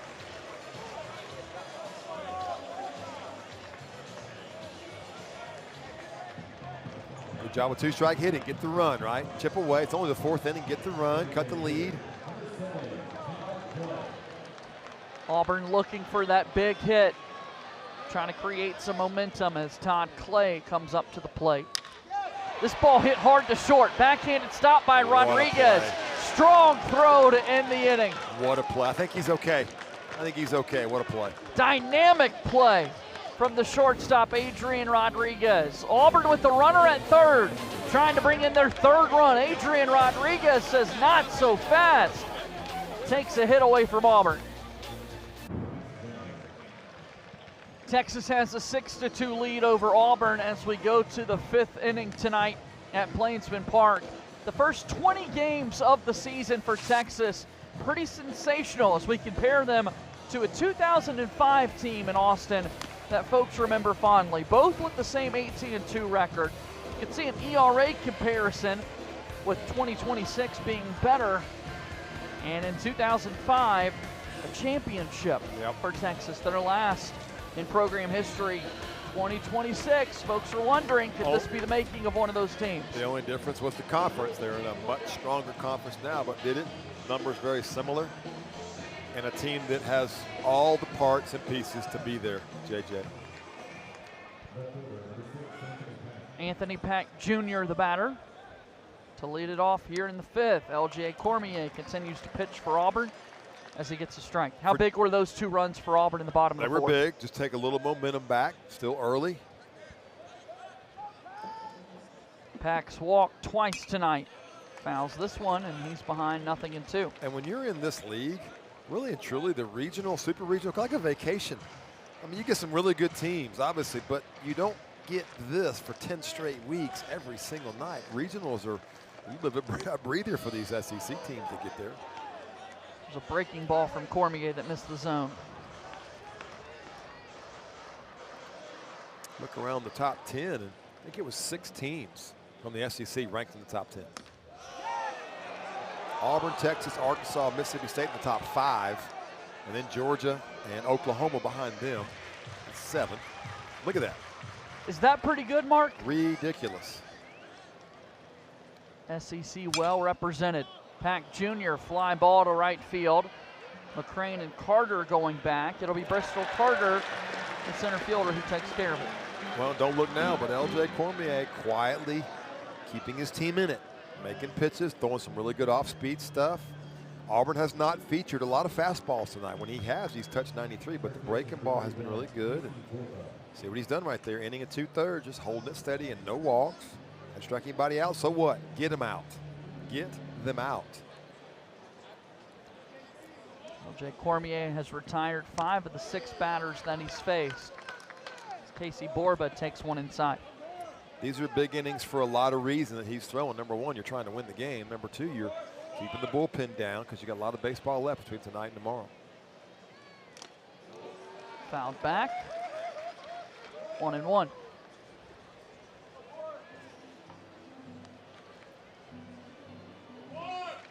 Chewing his gum, not the average freshman reaction you would think. Cheeks aren't red, eyes aren't bugged out, chewing his gum like he's in the backyard.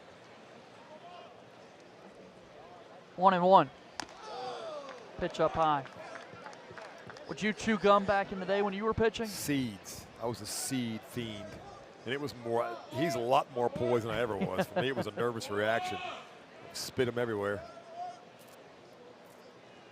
Whatever works for the pitchers, right? Yeah, you can't walk into a store anymore and just find David sunflower seeds. Like 19 flavors, lime this and barbecue that. Just give me some good old-fashioned David seeds.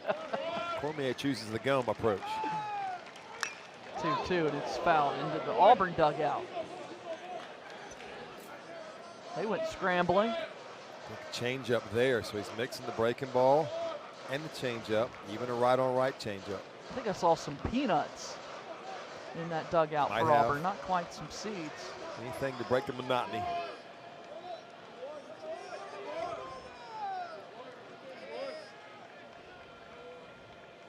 Two on the way. Another foul ball. Really good at bat by Borba. Just hanging in there, swinging the bat, battling with 2 strikes. He came in with only 14 strikes. And a Rice Krispie treat. Yeah, Jet Johnson reliever. That's a typical reliever, eating a Rice Krispie treat before thing. I'm not working until about the 8th or 9th. I'm going to eat a Rice Krispie treat. You guys hang out. That looked quite tasty. Good pitch. There's strike 3. Cormier froze Borba.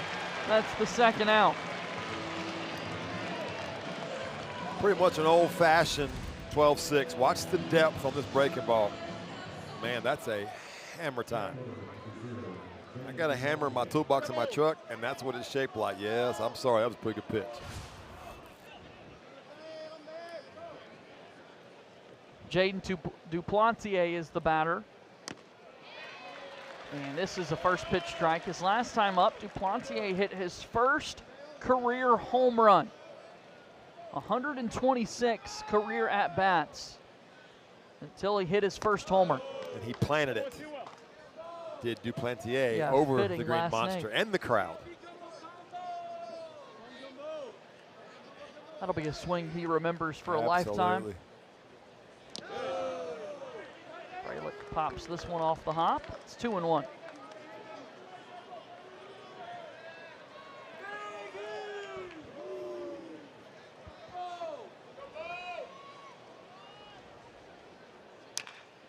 On the ground towards second. Nice play. Rimbert handles cleanly, and Texas is retired in order.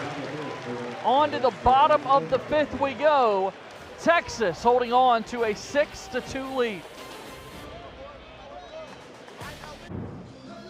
Bottom of the 5th inning, Auburn trails Texas by a score of 6-2. Auburn won the first game of the series last night in dramatic fashion. As we take a look at some Friday night headlines from across the league, South Carolina fires head coach Paul Maneri after losing 22-6 against Arkansas. 6-game losing streak currently for the Gamecocks. Missouri with a big top 10 win, or a win over Tennessee, I should say, already matching their 2025 win total. In Alabama, Tyler Fay has the first 9-inning no-hitter since 1942. A lot of good storylines from last night. Yeah, but that last one is real now. This generation of bullpens and relievers to throw a complete game no-hitter, and that team Florida was 18-2 coming in. That's tremendous. That's you don't see that anymore, especially in college baseball. Tyler Fay with 132 pitches last night. Ouch. It's a heavy day. Big workload. Bristol Carter leads it off with a bunt back foul. And it just shows his arsenal. Hit a double, the third pitch of the game, and now comes up here in the third at bat, shows the bunt. He shows it a lot, and they have to honor it, does the defense. They'll play up a little bit, try to cut it down. Carter was the hero last night for Auburn. This ball's bunted towards first. They're going to be late getting back to the bag. Bristol Carter beats it out. Boy, he's got some speed. There's absolutely no way, JJ, to defense that. First base is playing up. Second baseman can't cheat too much. It's not a sacrifice bunt. So you see where second baseman is. He's shifted. That's why he bunts it that way. And it's over. Look where he fields it. Over. And it's just a foot race. Race. You're right. Yep. Hey, and guess what, Mark? The running's not done, because Bristol Carter this season already 16 stolen bases. Yep. And he wrecks pitchers. Watch his footwork here. He just moves constantly. And they got him. They got him. I was going to say it's a really big lead. Luke Harrison giving him a little bit too. Pickoff move there. Bristol Carter says he got back. It's a challenge. What a pickoff there from Luke Harrison. Yeah, and it was a 12-foot lead. It was too big of a lead. He's a really good runner, but right there, he got out too far against a veteran guy, and I think he got him. Here's the throwback.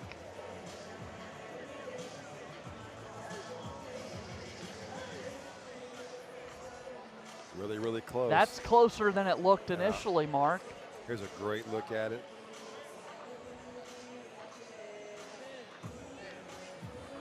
He's out. Yeah. Don't know that they're going to find enough to overturn it. Look at this angle. That's a perfect view there. He's out. I just love the veteranness. Can you use that word? Yeah. I love the veteranness. Can you use that word? Yeah. Of Luke Harrison. I'll take it. That's a 12-foot lead, maybe bigger. And Bristol Carter's a good base runner, but you got fifth-year senior stand. Okay, I've seen this before. You're out. Well done. Chris Rembert, the batter, and he's going to be hit by a pitch.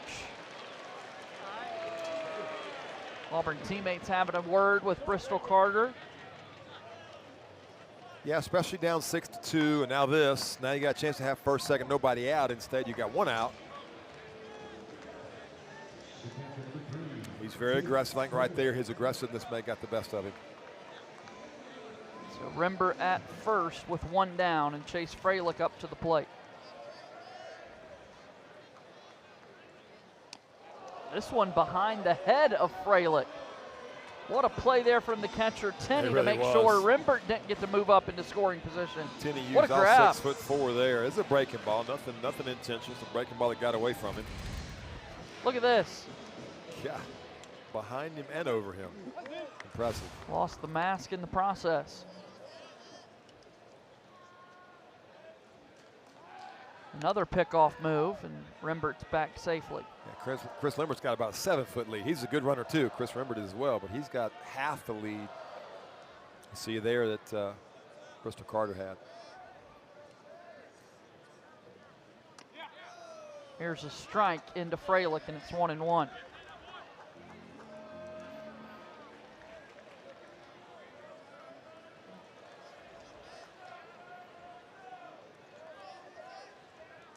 One ball and one strike to the Auburn catcher. This ball hit out towards center field and going to be caught there in center by Robbins for the second out.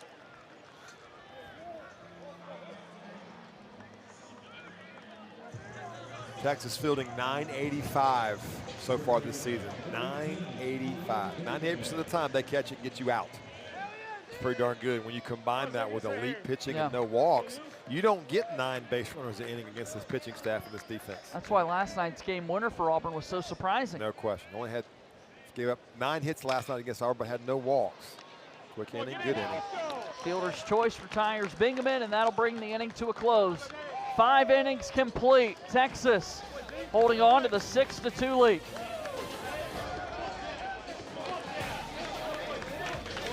We play on to the 6th inning. Auburn trails 6-2 against Texas. A look at the Auburn pitcher, L.J. Cormier, who's retired 7 of the 8 batters that he's faced so far. A bright spot coming on in relief here for the starter, Jackson Sanders. Well, he's just done his job very quietly, kept the game close. Now in the 6th inning, 6-2. So he's kept his pitch count down, throwing strikes, and keeping Texas right there for now. Maddox Mansour, the batter. This one's a strike. 0-1.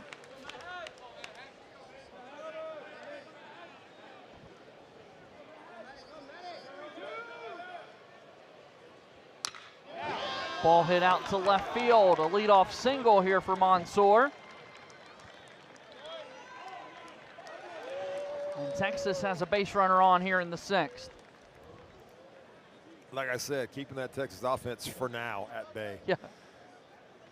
Just never know. There's too many good hitters in this lineup. If you make some mistakes, you pitch over the middle there. Mansour having a good night. And here's the issue now. You turn the lineup back over to the top. Here's the leadoff batter, Ethan Mendoza.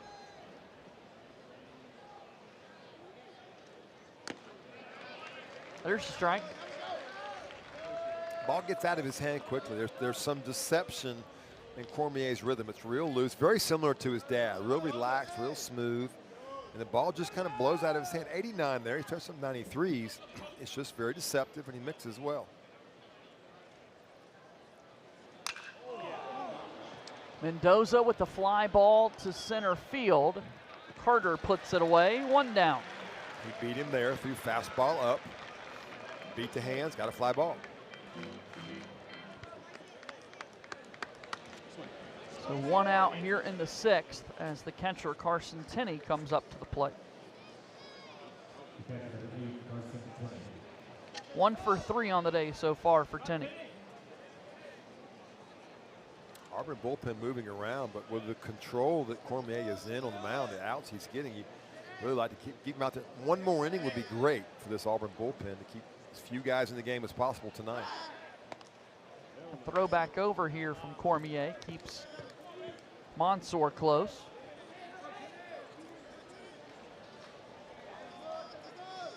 If you're going to give an advantage to which offense is a little more explosive, you have to go with Texas. They're a little more explosive, I think, than the Auburn offense is. And a hack right there by Tenney. That was the leave your spine in the dirt hack. Separate everything. But Cormier got it in, a little late life, and just kind of jammed him with it.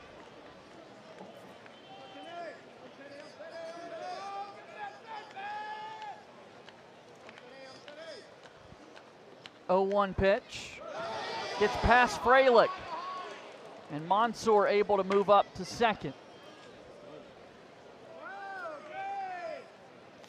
Chase Freilich has been so good back there all season. Rare to see him have 2 balls. It's the breaking ball here that he smothers 9 out of 10. That one just didn't get down enough and got by him.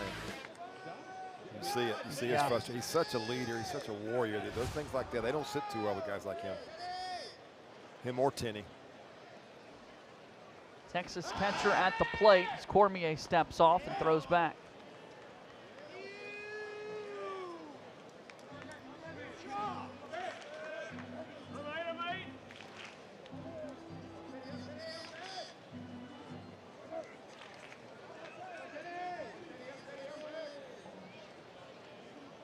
One ball and 1 strike. The pitch home. Hit down the left field line. That's a fair ball. Rounding third, coming in to score is Mansour. a double here for Carson Tenney. Texas leads 7-2. Going to get a fastball middle in. And man, he's just so strong. Didn't miss it, got the barrel to it, and smoked it, did Carson Tenney. A double down the line. Look at this shot. Perfectly placed there from Tenney. Mansour races in to score and make it 7-2 Longhorns.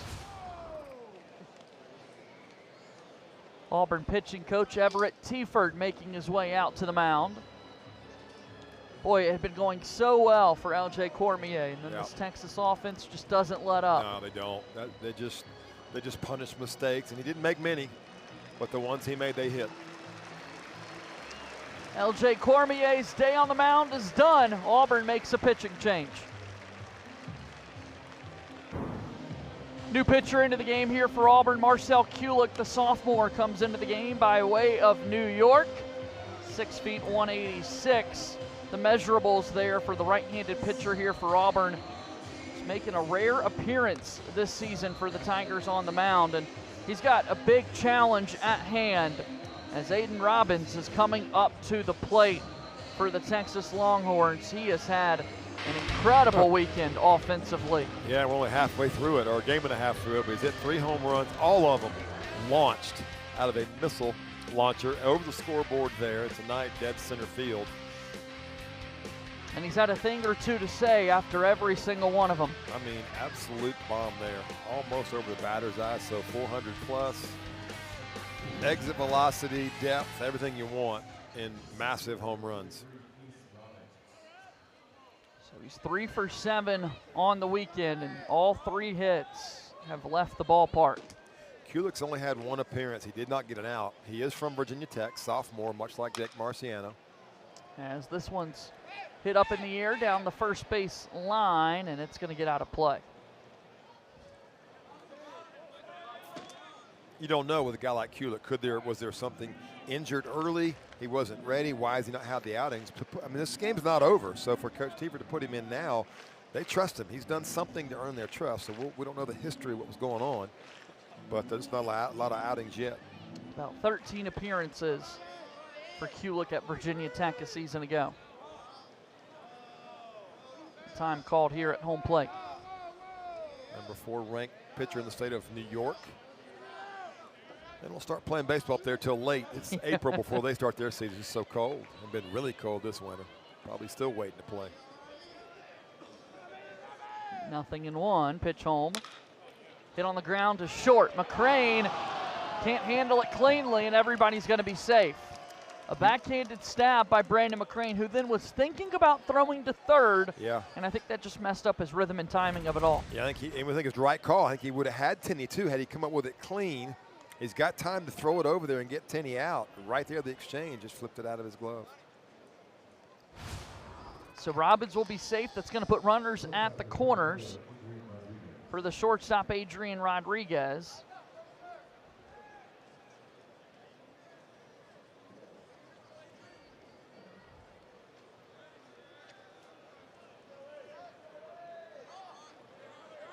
Rodriguez hitting in the left-handed batter's box with Texas leading 7-2.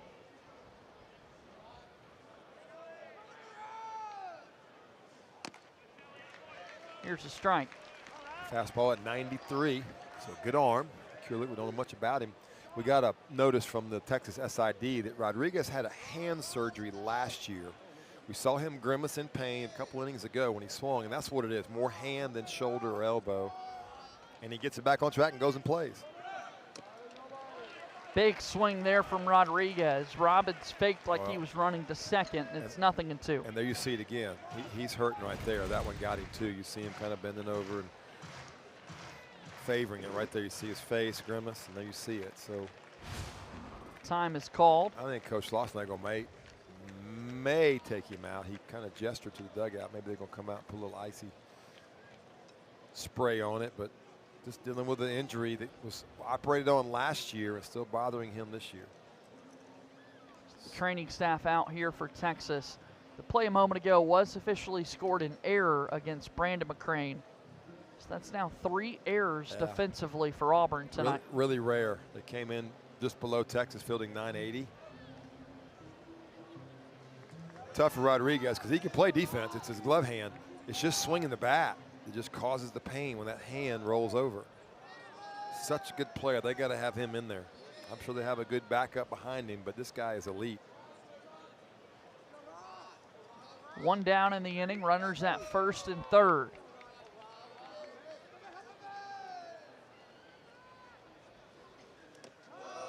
Freilich did a great job blocking that one behind the plate. That could have been trouble. Front leg, sometimes discernible stop on the front leg, and then a relift.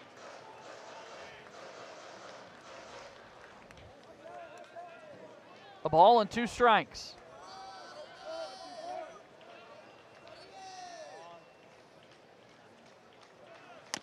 Swing and a miss. He just can't swing right now. He just is in that much pain. And that gets in your head as a hitter too, and you do things you wouldn't normally do when you're feeling that pain and fighting it. Rodriguez strikes out for the 2nd out of the inning. Oh, you see him, you're hurting for him. Fastball up and out.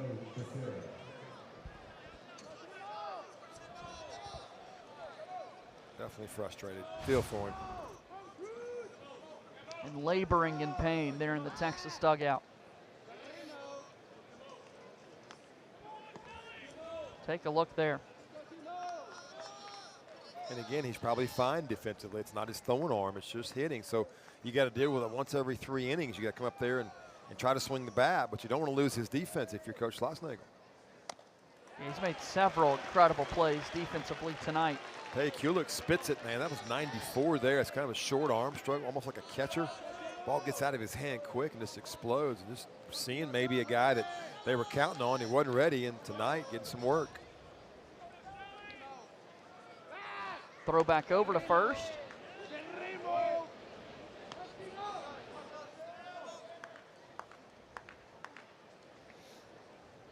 Texas came in 43 out of 49, so they do run. They've run quite a bit, 49 attempts in 21 games.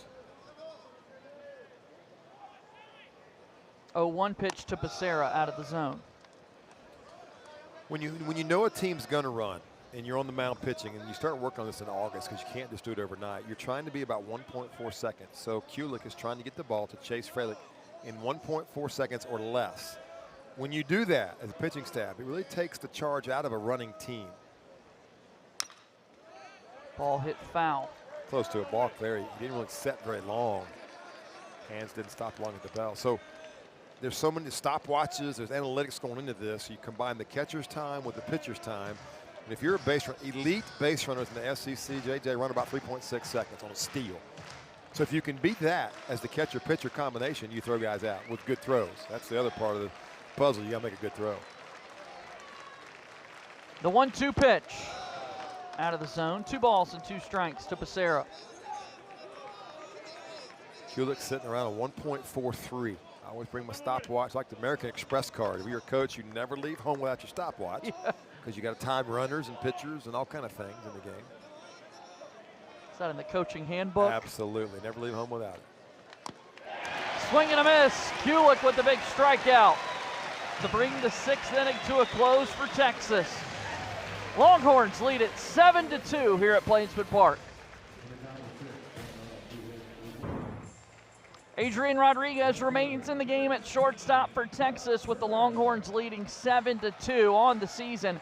Texas 16-1 when scoring 5+ runs on the year. You can see his hand has recently been retaped by that training staff. And what a competitor, man, Mark. He's staying in the game. Look at that. He is, and defensively, I think you have to keep him in there. That tape will help a little bit, but you just can't.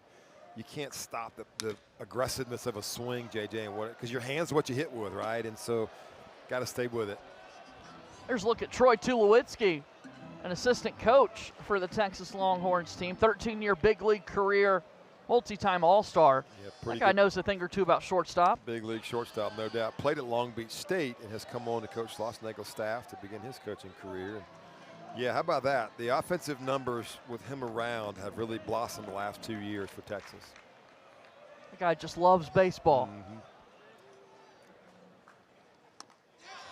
And there's a swing and a miss. Bub Terrell down on strikes. Luke Harrison, back in a rhythm. He is. 1 inning.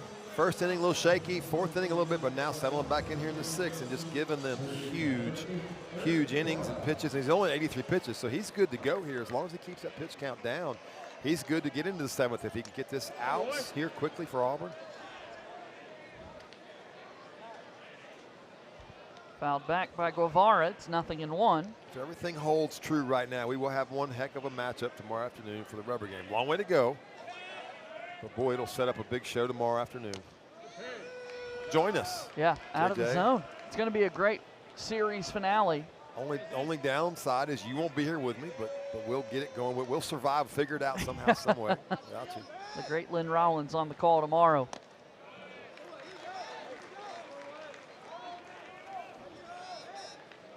Two and one, the count now to Guevara.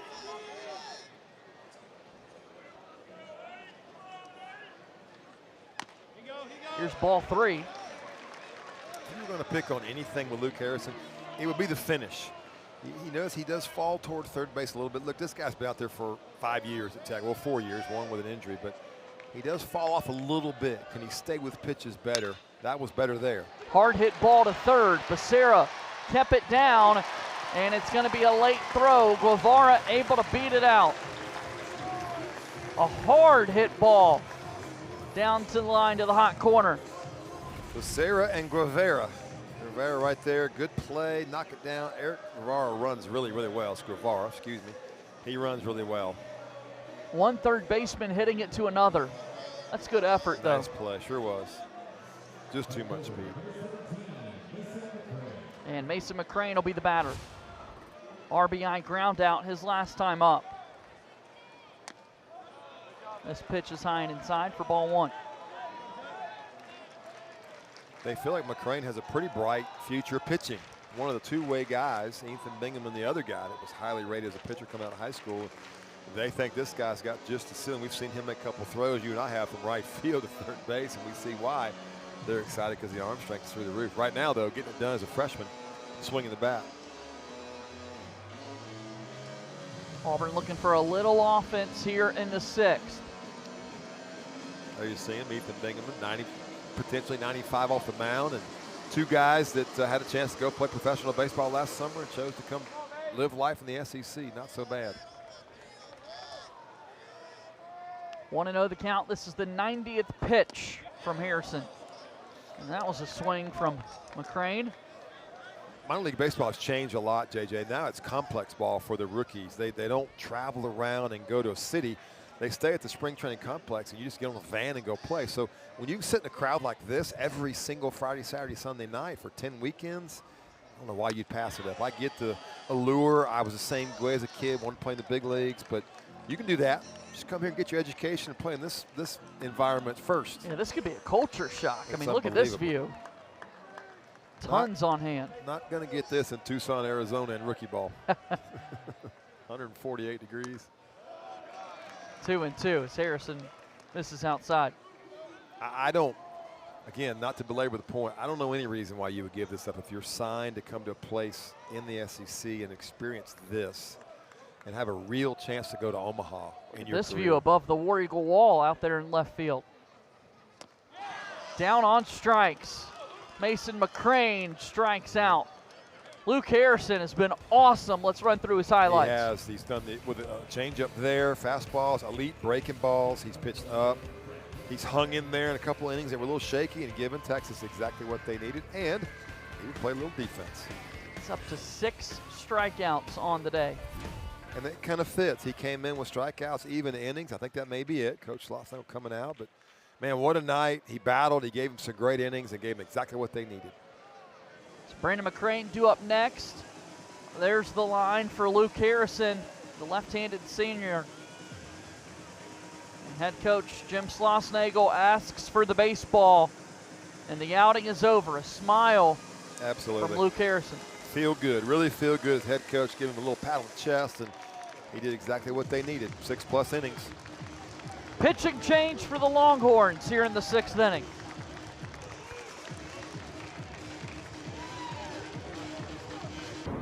The ESPN app has all of ESPN all in one place. Visit activate.espn.com to see if you have ESPN Unlimited as part of your TV package for no additional cost.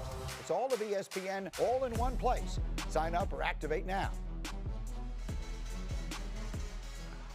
Max Grubbs taking over on the mound for Texas as we are in the bottom of the 6th inning. Longhorns leading 7-2 in a weekend series between the Longhorns and Tigers. 6'1" senior by way of Arlington, Texas. Number 38, Max Grubbs, his 9th appearance of the season, takes over on the mound. Yeah, second, now ties for the team leading appearances, and he's a guy that has a few walks, strikeouts even, you see right there with the innings. So good numbers, good ERA, a guy they're counting on here. He needs to give them an inning or two. They got a really good elite closer, which they might not need him in a 7-2 game, but a chance for him to give this Texas team some big innings here. So Brandon McCrane due up to be the batter here for Auburn, but Mark, we've actually got a pinch hitter here for the Tigers. Logan Gregorio has grabbed a bat, and Auburn says, we see your pitching change, and counter with a change at the plate. And it happened last weekend where they had him in, I think it was Missouri, maybe, no, Georgia Tech. Countered, and Auburn countered midweek, back. yeah. Auburn countered back and got the game winning, or got a big base hit. So yeah, a little cat and mouse here. Gregorio swings at the first pitch, ball in play. Rodriguez handles, throws to first, and a good pick by Borba, and that's going to end the inning. One pitch from Max Grubbs, and he gets the final out of the 6th inning.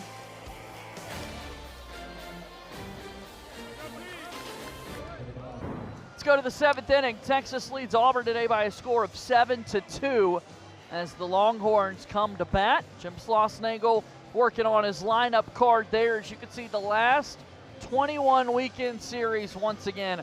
These are the top 2 teams in the entire SEC. They have been playing some really quality baseball as of late. Well, and I believe whoever wins this series will be number 1 in the nation. Auburn beat Georgia Tech, who was ranked 3rd on Tuesday night. Texas lost to Tarleton State. But you come on the road and win 2 here, you're number 1 team in the state, our country. No offense to UCLA, they're playing good baseball too. But in this league, on the road against this competition, my prediction by Tuesday, we'll have one of these 2 teams at number 1. Well, I know that a lot of fans at this point in the game, anytime you get to the 7th inning mark, you start to count outs, right? And if you're Auburn, you've got this winning streak that's now on the line, and Tigers in danger of falling with Texas leading by 5. Anthony Pack Jr., the batter.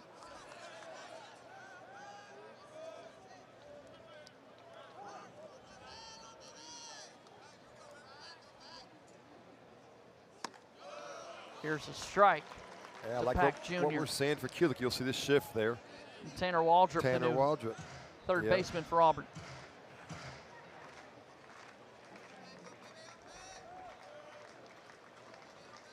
Eric Guevara moved over to shortstop as Brandon McCrane exited. There's a strikeout. So 12 in a row for Auburn in the win column. That is a great feeling to have. We can see the longest active win streaks. UCLA atop with 13 in a row. Shout out to the Southeast Missouri Redhawks, winners of 11 straight. Yep. But Auburn, the 2nd longest win streak in the entire country right now, Mark. And doing it with great pitching. Here's Casey Borba.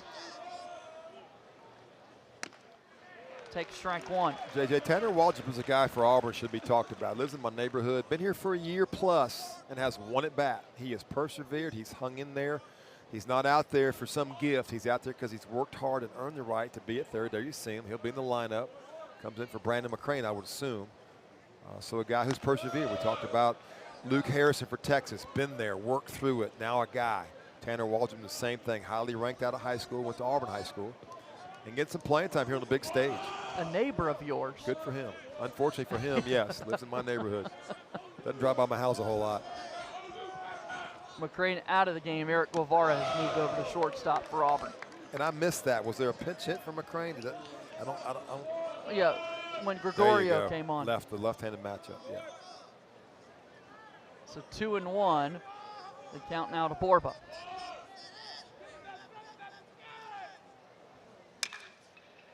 Ball on the ground. Handled there smoothly by Auburn for the second out. Eric Guevara is in the body of a third baseman, but he was a starting opening day shortstop for Auburn way back against Youngstown State.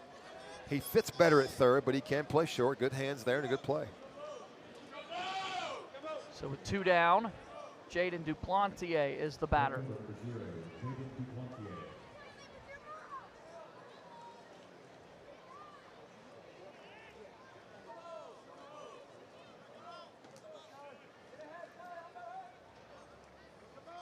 First pitch on the way, taken for a strike. Duplantier 1 for 3 with the home run tonight.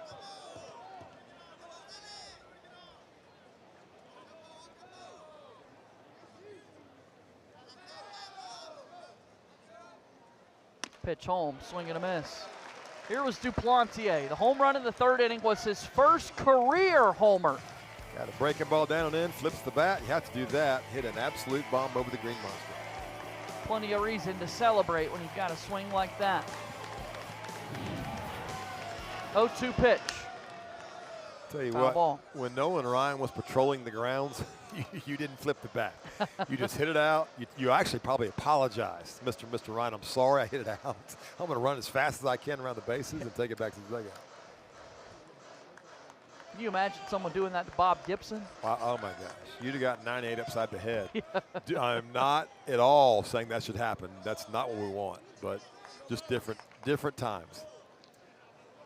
0-2. Up high for ball 1. And you kind of knew it. That was the thing. You kind of knew that if your teammate did that back then, and you were the best player on the team, you were going to get it. Yeah. Times have changed, certainly.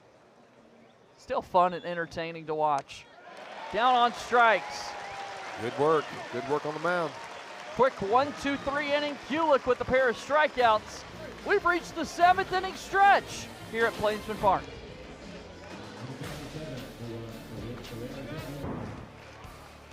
Second game of our series between Auburn and Texas. There has been a lot on the line, a lot of emotion, passion, everything here tonight in this one. Texas leads 7-2 as we reach the 7th inning stretch, heading to bottom of the 7th. Aiden Robbins, the man in center field, 3 home runs on the weekend, including 1 today. As we see Max Scrubs continue to work here on the mound, and Todd Clay will lead it off here for Auburn in the 7th. Yeah, and JJ, those pictures we saw, those show kind of how the game is going. You can just watch that and tell that Texas has, this might be cheesy, they've taken the Longhorn by the horns and they've led this game all the way from the 2nd inning. Todd Clay hits this ball out towards center field, and coming in to make the catch is Robbins. He slipped. 1 down. He broke back and he slipped. Again, we talked about that wet surface. We saw Rodriguez slip a couple innings ago, and then he had to recover and make a great play. Routine ball turned into a very difficult ball. We didn't see the slip, but here he comes. Took a knock away from Todd Clay. Lost the cap as well. Yep, got the flow coming out. Good play, good catch.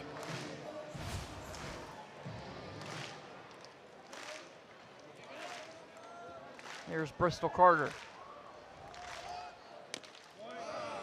And it's a called strike. Well, and the second baseman is on the shortstop side of the bag. So Bristol Carter's got one guy to beat, the first baseman. If he punts this ball to the first baseman like he did last time, it's all over with his speed. So he does it again. Nice pick behind the plate by Tenney. It's 1-1. Because he can hit doubles, because he can get base hits, you play the shift to cut that down. You'll give the single up if it means a ball through the hole anywhere. And Texas is taking the risk. See if he tries to show bunt here, 1-1 count. Inside, 2-1.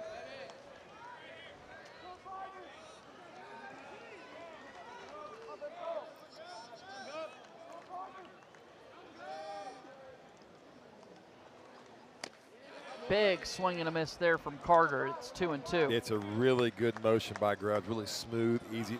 This is the best sink we've seen in 2 ball games from a pitcher. That ball turned over and exploded at 91 miles an hour.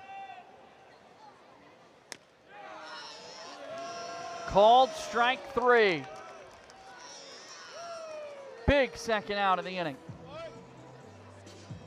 Look at Grubbs. I think it's more of a cutter. This ball's got some, it is. It's a cutter. Ball middle is 90 miles an hour, so right at fastball speed, but I don't think that was a fastball. It had a little cut to it and just ate Bristol Carter up. Rembert fouls this one off hard. You know what? If Grubbs can stay in this groove, I would think they'd let him go. Why burn another arm? You got a 5-run lead. He's in command right now, the strike zone, bottom of the 7th. Would have to get 6 more outs if he can get this one. And he didn't. Rembert with the blast. Well out of here. Chris Rembert admires that one. Solo home run for the Auburn second baseman. Yeah, erase all that. Got to break the ball up and drilled it.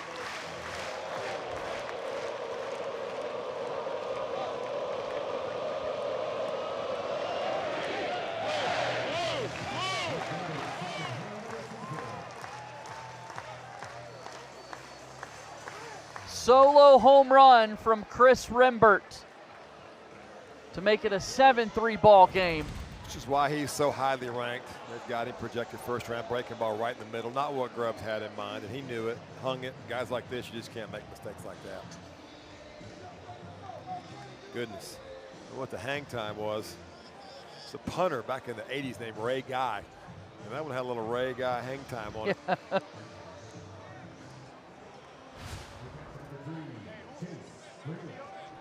Some beverages made their way onto the field. Yeah. All kind of things flying around tonight. So Chase Freilich will be the batter with 2 outs here in the 7th. Ball 1. Auburn back within 4.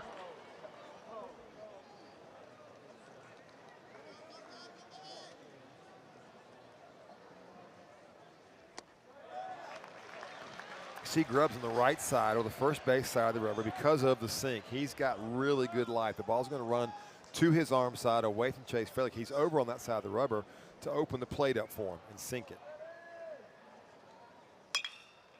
Foul ball here from Freilich. Much better breaking ball. 2-0 count.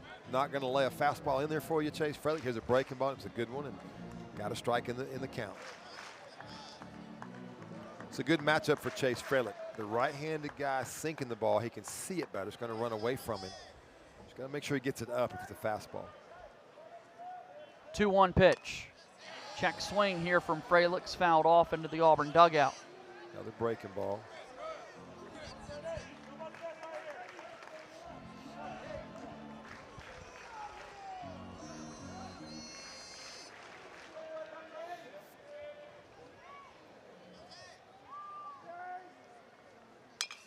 Another foul ball here from Freilich. Yeah, a little tighter breaking ball there. He picked that one up, a little backdoor action, maybe more of a harder, call it a slider if you want to, but he sped it up a little bit, tried to get the strike out.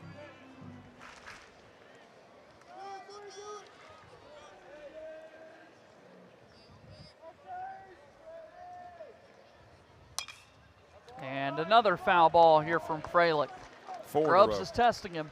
He is. He's thrown 4 in a row.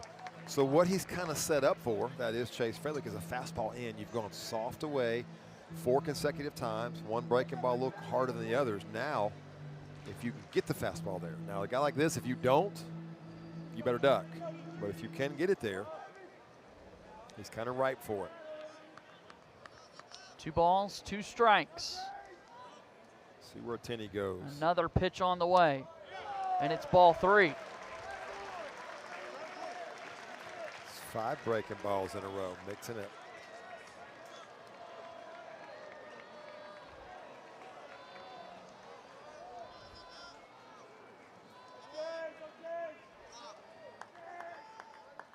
Here comes the 3-2 pitch. Fouled off at the plate by Freilich. Make that 6 breaking balls in a row. I guess they've just decided if he's going to get a base hit, he's going to do it on a breaking ball, is Chase Freilich. See the 9th pitch of the at-bat here.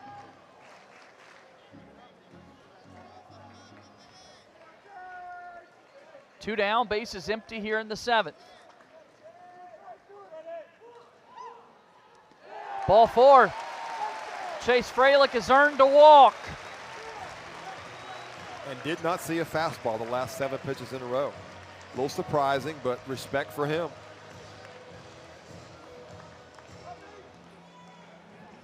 And so Ethan Bingaman will be the batter.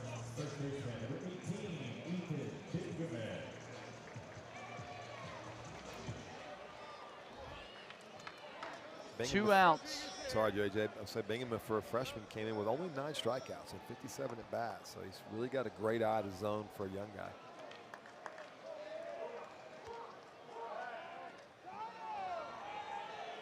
Throw over to first to keep Freilich close.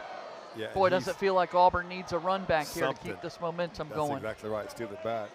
They'll say Freilich is 0 for 0. I'm sorry, 1 for 1 on stolen bases. So he did run once. This one's out of the zone to Bingaman, ball 1.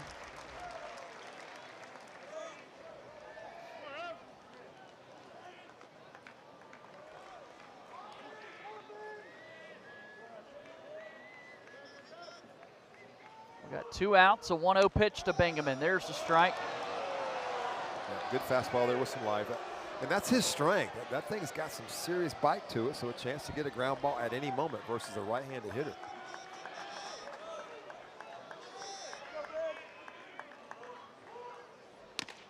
Inside on the hands of Bingaman. Little movement in the Texas bullpen. Guys moving around, stretching. Don't see a lot of throwing going on, but there's definitely, yeah, there is some throwing going too. Saw a ball go by, so nothing is in the books in this game with aluminum bats. Here's a base hit for Ethan Bingaman. Freilich with a big turnaround second, but he'll throw on the brakes. First and second now for Auburn with 2 outs. The ball was perfectly placed by Ethan Bingaman. He beat the ship. Yeah, the ship was right there, and he hit it through him. But then a really good job by Grubbs. Bad throw right there by the center fielder over the head of the third baseman, and Grubbs right there to back. If he's not there, could have been a run scored. The ball would have ricocheted around, so good job on his part just to do basic pitcher PFP and back the base up. Bub Terrell due up next for Auburn. For 88, Brett Crossland warming up for Texas. Well, Bub Terrell is just glad to see a right-handed pitcher. He has 5 strikeouts in 2 nights, and it's been breaking balls away for him. So Gabe Gross discussing that, hey, relax, be yourself, get a good pitch to hit.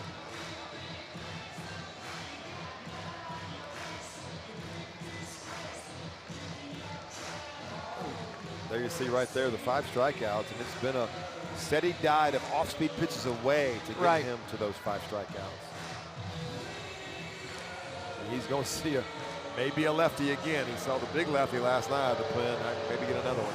Freilich at second, Bingaman at first, and head coach Jim Schlossnagle for Texas makes the walk out to the mound. Max Grubbs hands off the baseball, and the Longhorns are making a change. Brett Crossland set to come into the game for the Longhorns.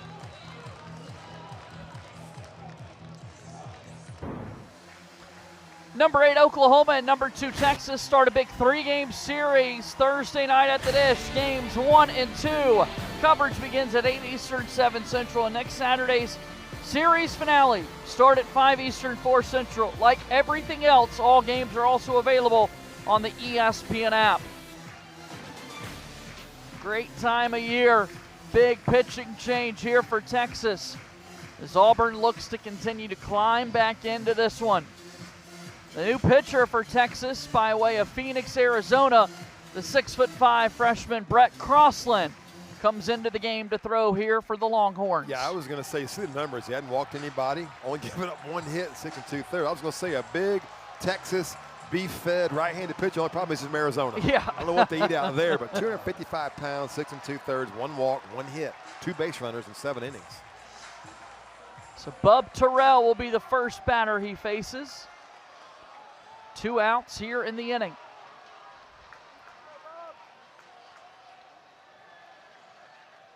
First pitch on the way, and it's a strike. Auburn trying to bring in another run as we can look at tonight. Auburn with runners in scoring position 0 for 6. Yeah, we talked about Texas last night, 0 for 10. Auburn tonight now 0 for 6, so it's reversed. The pitching's been so good for the Longhorns tonight. 0-1. Terrell had a golf swing there. Came up empty. It's 0-2. Bub Terrell right now is kind of in swing mode, just inside his head right now. He's kind of speeding things up a little bit emotionally and mentally, and that ball was 59 feet, and he chased it on an 0-1 count. I think Texas would throw the same exact pitch, that big overhand breaking ball from Crossland. Pitch on the way. Just missed. Texas thought it was strike 3. Yeah, 7 out of 9. We're headed to the dugout, Yeah. and that guy took his hat off. Pretty good pitch. Thought it was strike 3.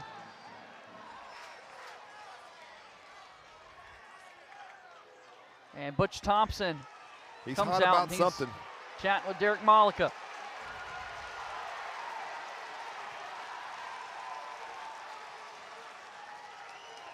And for the most part, college baseball fans know Butch Thompson to be mild-mannered.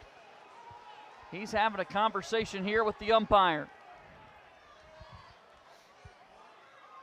Not sure what's going on. Going to be a discussion with Coach Gross and Coach Thompson and Bub Terrell, but something that Coach Thompson did not like. Because you're right, he doesn't do this unless something's got him in his craw a little bit. 2 strikes, 2 outs here in the 7th. And now Butch Thompson wants to continue the conversation.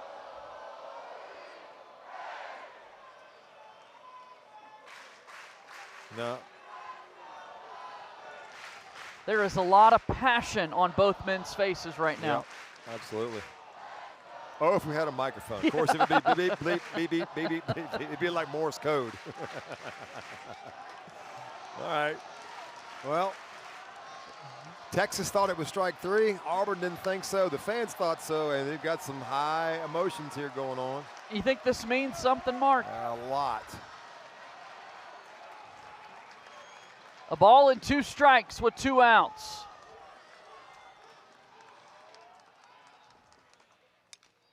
Fouled off by Terrell. Really good breaking ball. A lot of emotion there from the young fella. The big young fella. See if he climbs a ladder here. He's really built for a good 4-seam fastball. See if they try to go above Terrell's hands to try and get the strikeout. 1-2 again. Terrell hits the ball to right field. Freilich being waved to the plate. An RBI for Bub Terrell. Auburn back within 3.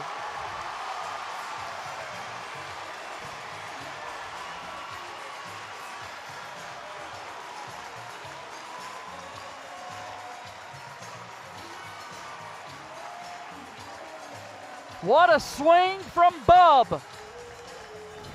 Yeah, short-term memory. His last few at-bats have not been good. That ball's in the dirt. He likes to go down there and get them. Had a walk-off hit early in the season on a pitch in that same location, and right there got a fastball down and just dropped the barrel to it.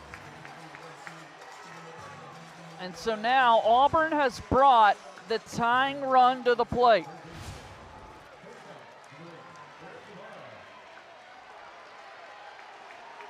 Eric Guevara has 4 home runs this year. A big swing like that right here would tie the game. Swing and a miss from Guevara. That's the swing you wanted. He tried. That was I'm going to swing no matter what, above his hands a little bit, but Texas with double barrel action going down the bullpen. 2 guys getting hot.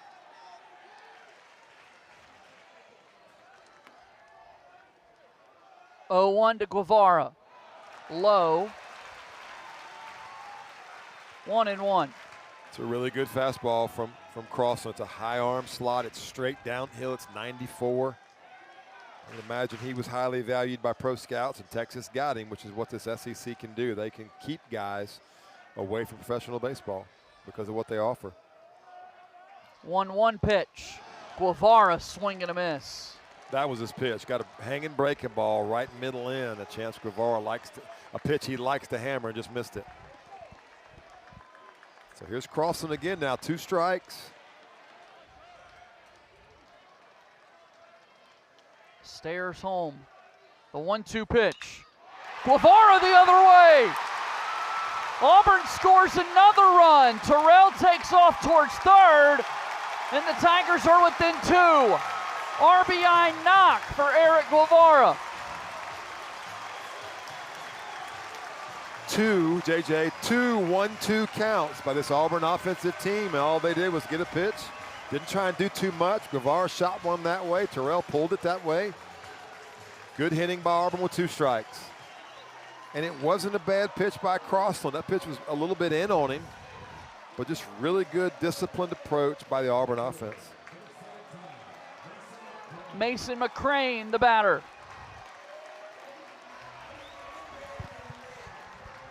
And the 8,000 now are rolling. They were a little quiet. Texas had taken the charge out of it, but it's come right back. Yeah, this place is woken up. Mason McCrane wants to keep the good vibes rolling. Oh, inside. Nearly took his head off. And Mason McCrane is a freshman who's had quite a season. See what he's done. One ball and no strikes. Got to be careful. You see his eyes closed. They're trying to breathe, and I think a good timeout. A good timeout. Coach Weiner, the pitching coach for Texas, out to chat with his right-hander. And this is, hey, young guy, big atmosphere, 2 jacked up, calm down, breathe, get a hold of it. You're fine. We got a 2-run lead. Let's make a pitch. And some arms getting loose in the Longhorns bullpen. Mason McCrane at the plate here for Auburn. Freshman on freshman. These guys were playing high school baseball 12 months ago. Now here they are in front of 8,000 plus in what feels like an Omaha setting. It may be here in 3 months. In a top 5 series in the entire country. I think the winner of this series should be number 1. Nobody cares what I think, my opinion. So there's a lot riding on this. Saying you're number 1 is a special thing. 1 ball and no strikes to Mason McCrane.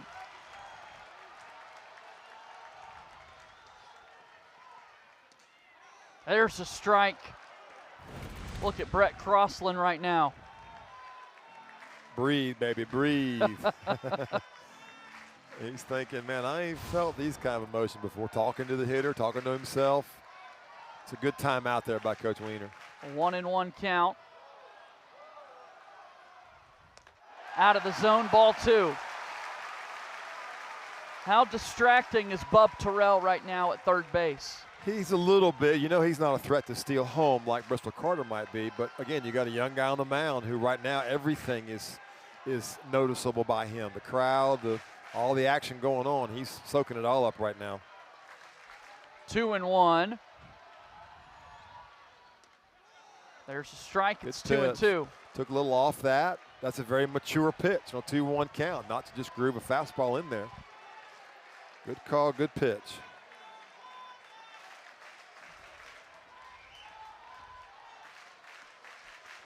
Two balls, 2 strikes. Pitch to McCrane. Out of the zone. No throw down to second as we see Guevara take second. Yeah, and I'm surprised by that. That was kind of almost like a force, like a throw it down here kind of thing. I'm really surprised Texas let that get away. Listen to this place.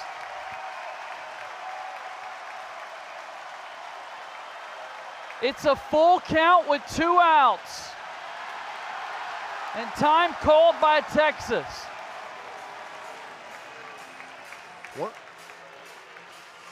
They called time because of that. They're about to run out of time, which would have been ball 4 and loaded the bases. See right there to your left. See the clock count down. Guevara getting the crowd pumping.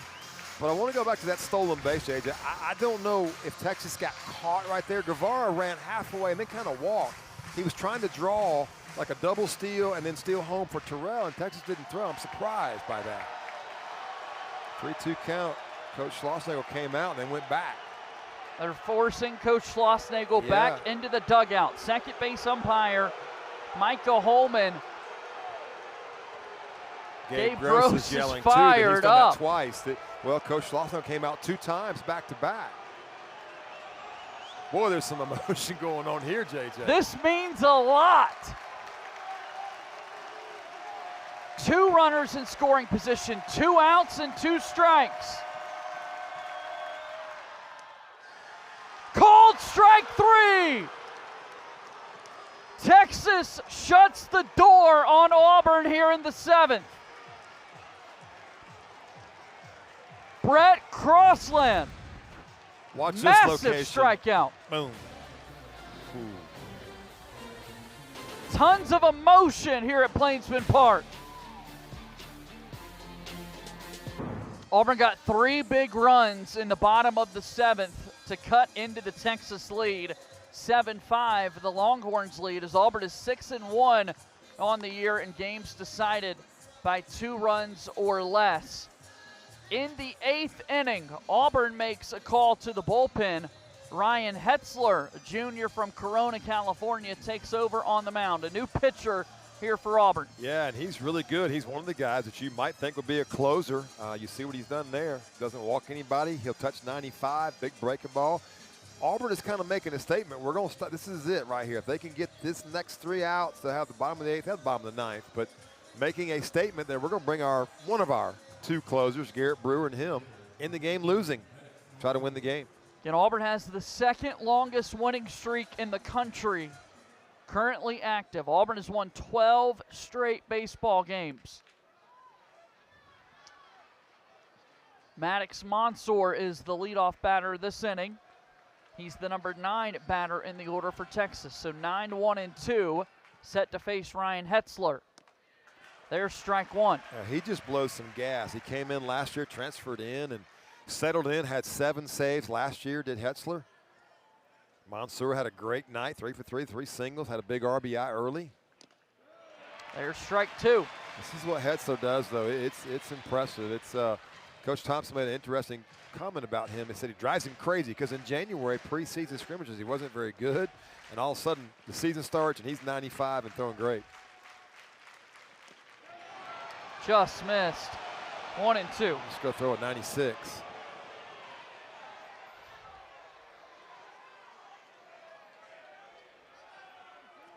Does have a very good slider. You think maybe after 3 straight fastballs, might see it here.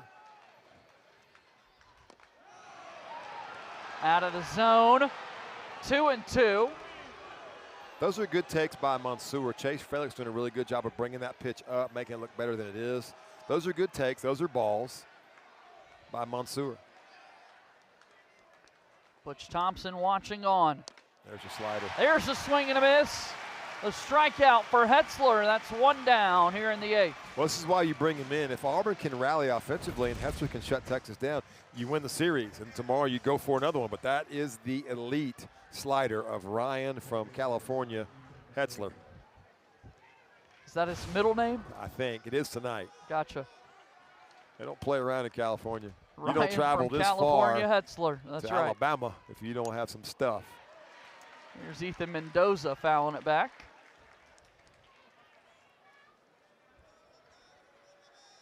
Leadoff batter for the Longhorns, 0 for 3 tonight. He's been hit by a pitch. And good player, but Mendoza, it's just not a name you want as a baseball player. You just don't want to mess around with Mendoza. Mendoza line, he's nowhere near it. But man, oh man, that's tough from the start. You got to really hit to stay away from that title. Yeah.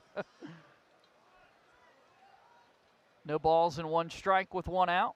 As this one misses the zone, it's 1-1. Do you care to explain the Mendoza line for those who are unaware? Yes, I'm sorry. And look, no offense to his family name. It's a great name, but, and I'm going to use my friend Chat GPT here to figure, get back to you.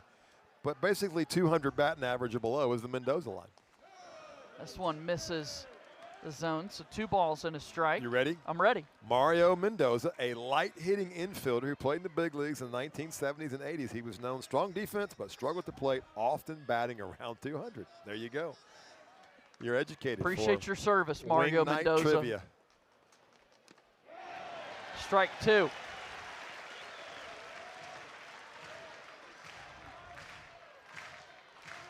Should quiz Ethan Mendoza if he knows the origins of the Mendoza line. Here's ball 3 and the count's full. While you and I play games with Chat GPT, there's a ball game going on out Yeah. here. We need to get back to talking about.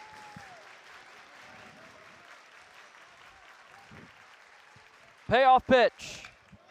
Spoiled there by Ethan Mendoza. Sure did. Count Good stays pitch, full. and he did. 94 above the hands, which is right where Hetzler was trying to go, and he ruined it.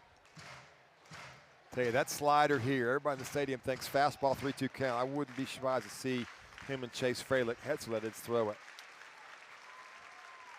3-2 pitch. Hit to third. Waldrop. Strong throw. 2 outs. And cannot say enough about number 52, Tanner Waldrop. Been sitting one at bat in a year plus. And there he goes. Gets a huge defensive play. Calm and cool. Moved his feet. Made a good throw. Carson Tenney is the Longhorns catcher. Set to come up to the plate.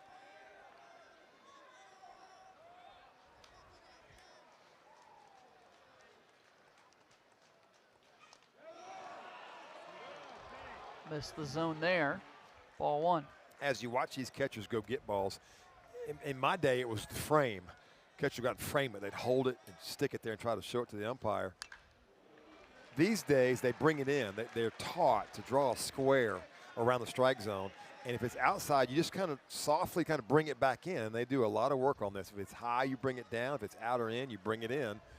And it's hard for an umpire. They got to be really good because the catchers are good at it. Frelick's good at it, bringing the ball into the zone. 1-1. See right there as he goes out to stick it and try to bring it up. The crowd thinks it's a strike because of where Chase Fralick caught it, but it's not. It's a ball. So a really good job and hard for umpires to stay with it. Pitch home. That missed the zone as well. That one might have an argument. Ryan Hetzler, 2 quick outs in relief. Looking for the third one. 3-1 pitch. There's the strike. Full count. Tell you what, everybody's under the microscope in this ball game right now. Everybody, from head coaches to pitchers to umpires. Everybody's up, arms crossed. There you see both head coaches dialed in. Same pose. I'm telling you. To short. Guevara throws on to first, and the inning's over. On to the bottom of the 8th. Texas leads 7-5.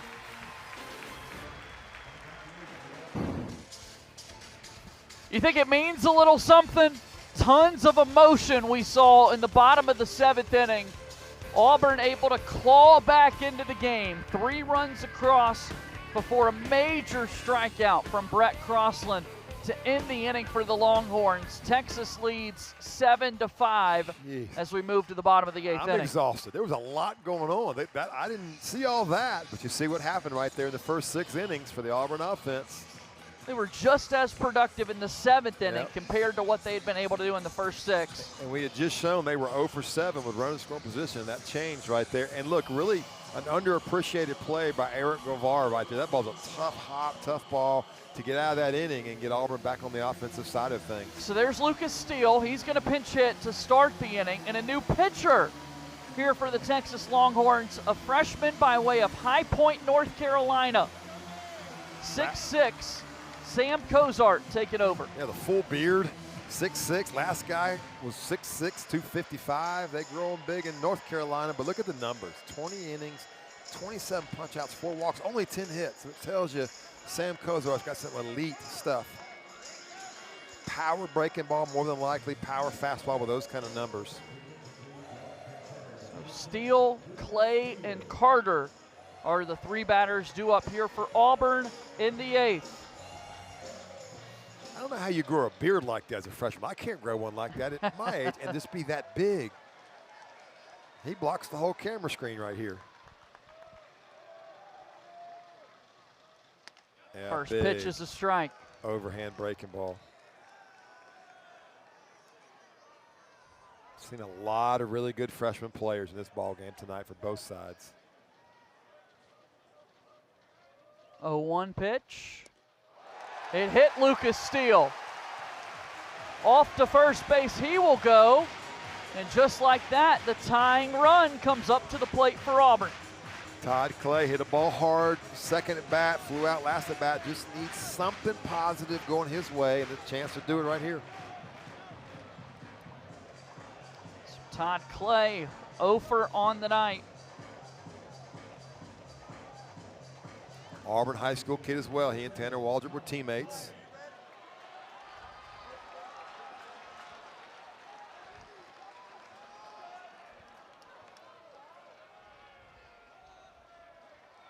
First pitch on the way to Clay is outside for ball 1. Well, and Texas just hasn't seen this atmosphere. These young freshmen that they're bringing out there, they haven't seen this. They've been at the comfortable confines at home in Austin, and now they're in a very volatile, loud place. At home last week against Ole Miss, they won 2 out of 3, had their crowd, not their crowd tonight.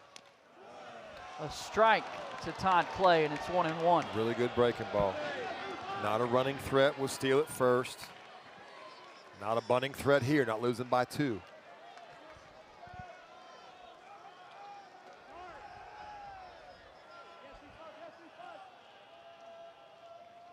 The 1-1 pitch. Breaking ball out of the zone for ball 2. And when you're a little jacked up, and you have to know Cozart is, that heart's just pumping, talking to himself right there. You get out too quick and the arm drags, that's what happens. You leave breaking balls high, you can't finish them. So he's just trying to stay composed, slow down a little bit, let the arm catch up. Clay hits this ball up in the air out towards right center field, and it's going to be caught in center by Robbins. Boy, he made that look difficult. Ball was high, hung up there forever.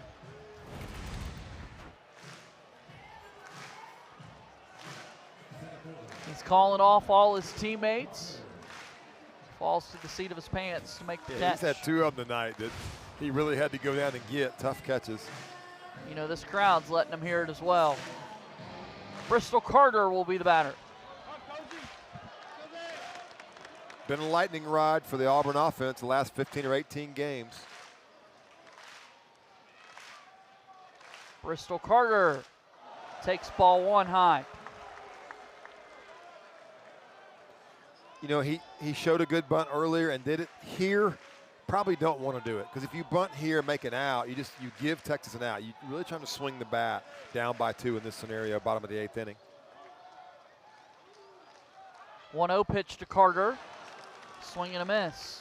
Well, I'll tell you what, it's just a hard angle, as big as Cozart is. It's straight downhill. That was an elite breaking ball. These freshmen, these guys, especially these SEC caliber freshmen, they play this kind of competition, not the crowds, as 9th graders. They're playing elite travel summer baseball in the biggest places around the country. Carter hits this ball in play. Cozart fields, throws on to first, and going to be able to get the out. An important second out there from Texas. And here comes Chris Rembert, who homered in the 7th inning. This was before all the chaos on the base paths. He knew it immediately. Didn't seem like a lot then. Made the score 7-3, but boy, it sure seems like a lot now, because 1 more and the game is tied. And if that happens, we're going to have a very interesting 9th inning. Yeah.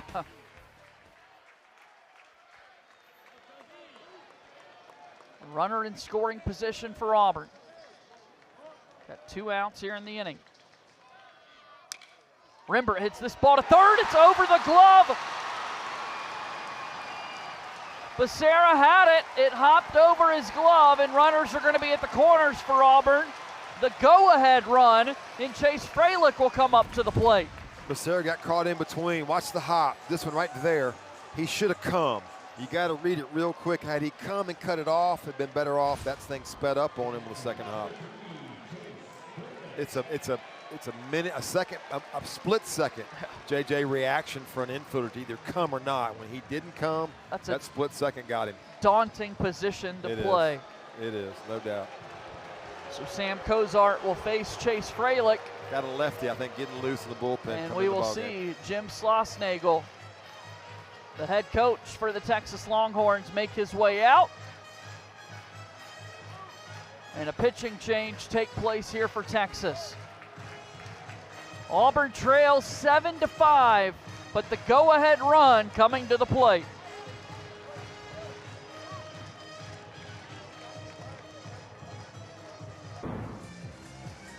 What a stage here tonight in Plainsman Park.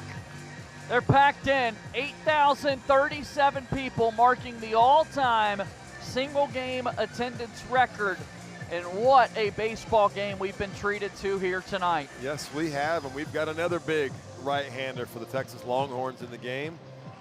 Coming in out of the bullpen, this is going to be the junior, Thomas Burns. So an older guy, 2 freshmen back-to-back. Now Thomas Burns from Wisconsin. We've seen Arizona, North Carolina, and Wisconsin, and relievers come in the game back-to-back. Tells you the stretch of this Texas Longhorn recruiting process. They can reach out and get them. Yeah, big brand and able to bring in all the top arms. Double strikeouts per innings tells you it's probably a big-time power fastball and a big breaking ball. The interesting thing is all 3 guys are similar, right over the top. You don't see lower slot guys much anymore at all in college baseball. Right over the top, downhill, power fastball. Chase Freilich, a leader on this Auburn baseball team in just his sophomore season. And likes to ambush. He's the kind of guy in the situation, he will ambush a first pitch. Here it comes.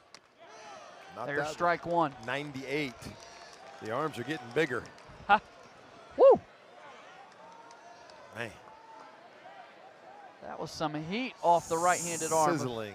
Thomas Burns. Runners at the corners. Out of the zone. This is back down third 97. Yeah.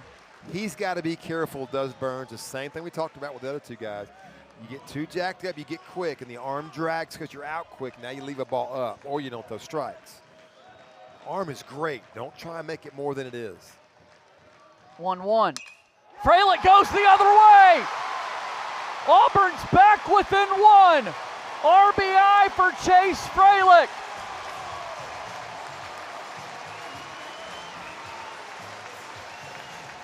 Guy was a nationally ranked tennis player in high school. That was 99 miles an hour, and just like a little forehand lob, he just kind of shot the ball over the third baseman's head. Incredible swing from Freilich. Look at this. This is 99. In, middle in. Let me play a little serve volley over the third baseman's head. Here's a freshman, Ethan Bingaman. With Auburn down by 1. Pitch outside. That's off speed at 90. I'm telling you. Off speed at 90 there for Thomas Burns. Big at bat last time for Binghamton. Got a base hit. He broke the shift. Here's a strike to Bingaman. It's 1-1. The tying run at second. Even Texas fans in the building can hardly watch.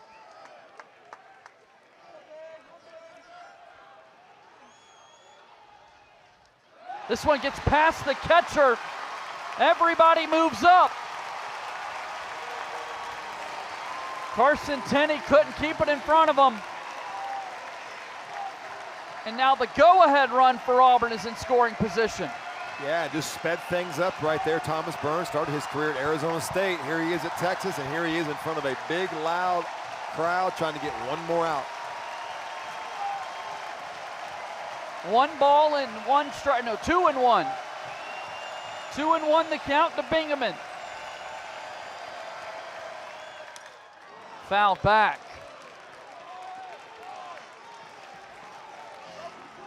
Thomas Burns is letting it go. He is letting it eat. But again, these kids hitting. Bingham's seen this kind of stuff in high school. He played elite, high-level travel baseball. He's seen 95 plus. You make a mistake over the middle, these guys are trained to swing the bat. 2-2. Fouled back by Bingaman. It's the poise of a freshman to have this kind of an at-bat against this kind of gas. It's impressive. He did it last time too and got a base hit.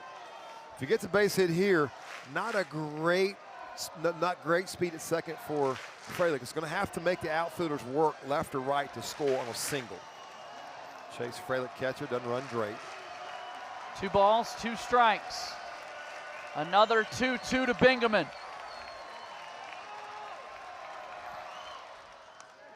Swing and a miss.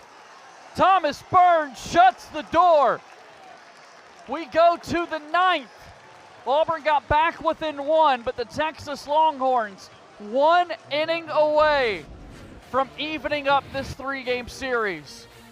Thomas Burns met the moment for Texas. Let's go to the 9th inning. Texas leads Auburn 7-6 in a top 5 showdown here in the SEC. Something's got to give tonight. The Longhorns 16-1 on the season when scoring 5+. Auburn 6-1 in games decided by 2 or less. And Auburn riding a 12-game winning streak. Isn't this special? And Aiden Robbins at the plate. Robbins already with 3 home runs this weekend. He had his first career multi-homer game last night. Hit a solo home run early in this contest. And he's trying to give some insurance runs here to Texas in the 9th. 1-0 from Hetzler. Hit hard to third. Bingaman with the stab. Throws on to first for the out. What a play. Yeah. We didn't even have time to tell you about the defensive How did he change get there? before Bingaman made a great play. I don't know, take a freshman from first, put him on third, and he makes an absolute play on a rocket by Aiden Robbins. Jeez.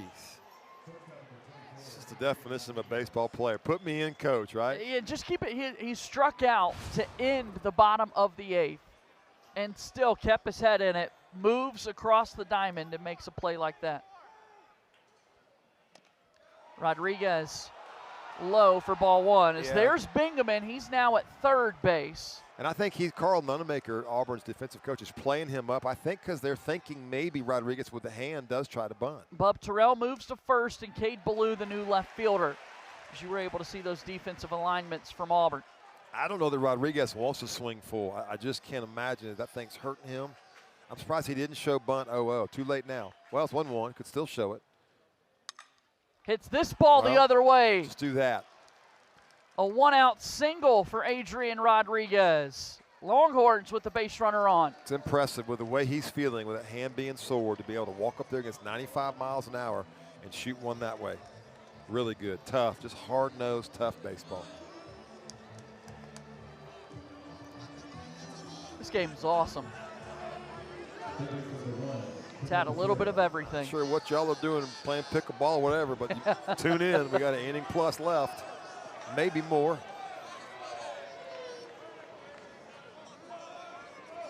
Timo Becerra, the batter, takes strike 1. Hetzler's been very good. He's thrown nothing but strikes. Good piece of hitting by Rodriguez. Other than that, been really, really good. Dominate the strike zone with 2 pitches. Becerra's 1 for 4 tonight with a double. Throws over to first. You got to give a lot of credit, JJ, to both staffs on the portal. We've seen some portal guys tonight, and they've all been very good. You spend money, hard-earned Texas Longhorn money, Auburn Tiger money on these kids, and they come in and they produce. And a lot of portal guys don't produce. And I've heard it said they're in the portal for a reason, but in these cases, there's some pretty good players here. 1-1. You got Tenney catching from Notre Dame, came into Texas. The last couple of arms for Texas. Arizona State transfer. Auburn's got guys all over the place that transferred in with a mixture of freshmen as well. And another throw over. Terrell kept it in front on a pick.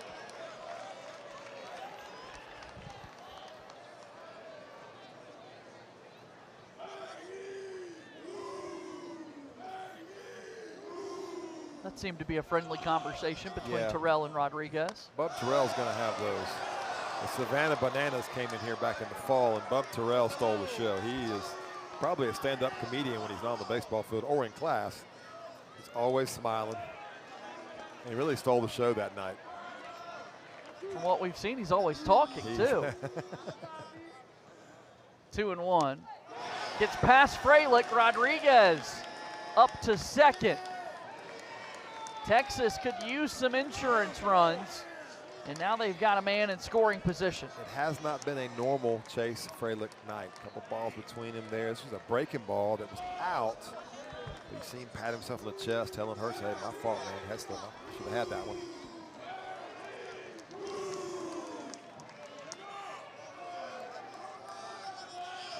Becerra awaits the next pitch from Hetzler. He takes a strike.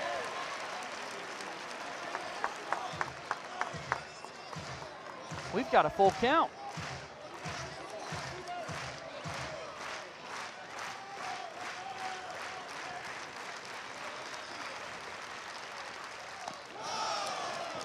Ball 4, Becerra takes his base.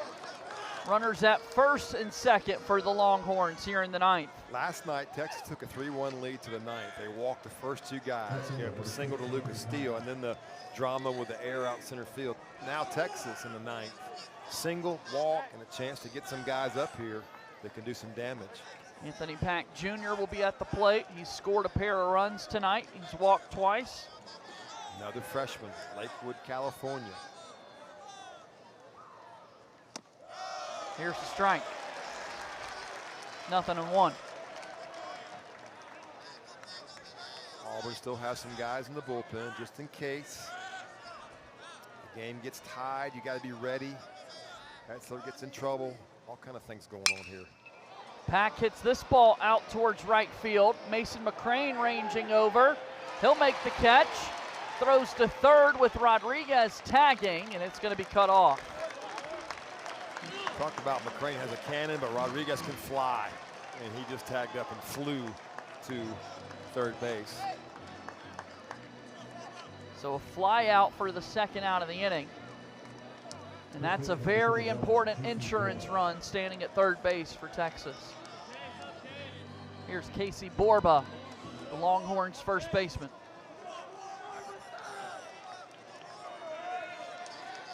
Does have 7 home runs. One here would take the steam out of this Auburn crowd. Pitch out of the zone for ball 1.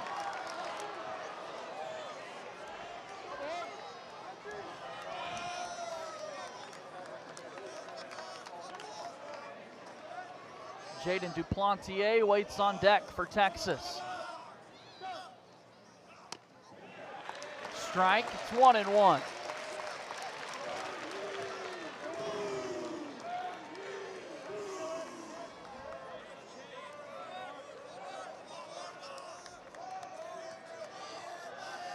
Hetzler can tiptoe through this now. Dangerous situation here. Set a big 9th inning, bottom of the 9th inning. Fly ball to left field. Cade Ballou coming in, puts it away. Here we go. And on to the bottom of the 9th we go. We saw a walk-off winner last night. Let's find out what's in store. The 5, 6, and 7 hitters due up for the Auburn Tigers heading to the bottom of the 9th. Game 1 of this series between Auburn and Texas last night had an unbelievable finish. Bottom of the 9th, Bristol Carter, a knock back up the middle, right through the legs of center fielder Aiden Robbins. And Auburn earned a victory in Game 1 over Texas. Tonight, similar situation. Auburn going for a win, down by a run as we go here to the bottom of the 9th inning. Bub Terrell to lead it off with Thomas Burns throwing on the mound for Texas. 97th to 99. Last inning was Thomas Burns. See if he can maintain that velocity and throw some pitches here for Texas. There's a strike.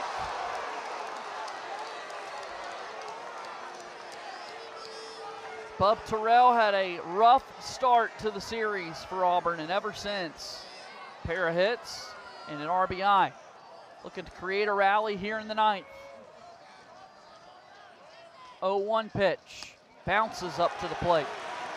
And when you face a guy like this throwing this hard, JJ, if you're Bub Terrell, you just, like Chase Fraley, just don't try to do too much. A lot of hitters try to match power for power, and you stiffen up and slow the bat down. Let him do all the work. Just stay relaxed, get the barrel going, the ball will explode based on the velocity. 1-1. Strike 2. That's getting there in a hurry. Thomas Burns is pumping it. Coach Berry would say about guys like this, he's throwing little ones. The ball looks like a marble coming up there at 97 miles an hour. A ball and 2 strikes. inside, and the count's even at 2-2. I like that. Climb the ladder, middle in, right up under his hand, just missed, but a good pitch by Burns. I don't feel, at least, hadn't seen it, a great off-speed pitch or a pitch that could strike out off-speed-wise, Bub Terrell. He may stick with the fastball.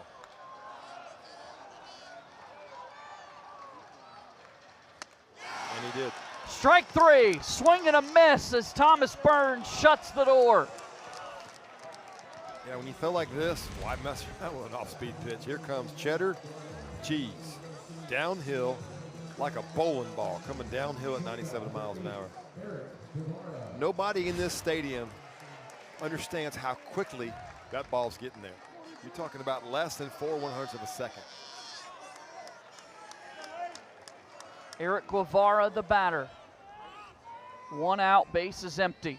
Auburn down by 1. Guevara takes a strike. Hitter's just trying to get ready earlier, real soft approach, let the hands work, let him do the work with the power of the pitch. Easier said than done. Guevara awaits the 0-1, and he fouls it back. 0-2. Quickly, 2 strikes against the Auburn shortstop, Eric Guevara. I would love to know Burns' path. Was he throwing like this at Arizona State before he transferred, or has Texas developed this? You can't make arm strength. You have it, then you go develop it more, but you just can't go out and find 98 miles an hour. That's something you're born with. I don't care what anybody says. They can argue all they want to. 0-2. Guevara held up.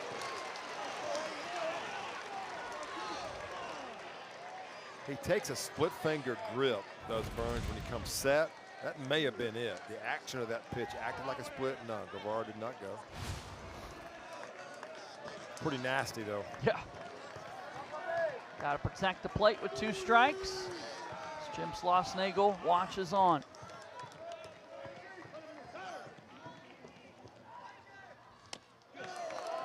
Away, 2 balls and 2 strikes. It's either a splitter or a really, really good cut slider type breaking ball, but whatever it is, pretty good and a good pitch to lay off of. Tough for Eric Guevara. Now I think here comes the heat. 2-2 count. You got 98 in their arsenal. Why not? Here it is. Swing and a miss. Drop, 3rd strike, so Tenney will toss down to first, and that's 2 outs. Thomas Burns, 2 big strikeouts to start the 9th. I just want you to watch the angle of this stuff, man. This is right over the top of his head, straight downhill with a round bat.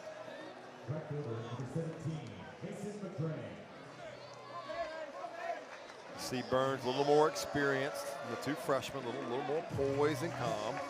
He's been around longer. Now freshman Mason McCrane is the last hope for Auburn. Texas trying to even the series. This one's inside. Yeah, that's 4 off-speed pitches that have not landed. If I'm him, I'm just saying, here it is, hit it. You need 1 more out. Fastball's touched 99. If you mess around with the off-speed pitches too much, you may get hurt. 1-0 pitch. Low, ball 2. Again, Auburn is riding a 12-game winning streak, 2nd longest in the entire country. Texas is trying to put a halt to that. And they don't lose, does Texas, when they score first, and they did way back in the 2nd inning. Shift on as Timo Becerra runs to the right side of second base. 2-0 pitch to McCrane, inside, ball 3. Cade Ballou on deck has had some struggles early if he gets a chance, but he had some really big-time dramatic swings in his freshman year. He's over there if Mason McCrane can find his way on the base. Pitch home to McCrane. Ball 4, it's a walk. Tying run goes to first, and the potential game-winning run comes to the plate. Cade Ballou's been through a lot his 2+ years here at Auburn. He's had some injuries, lost his mom last year. So he comes to home plate now in a really, really big situation. He wants to have a conversation with Gabe Gross.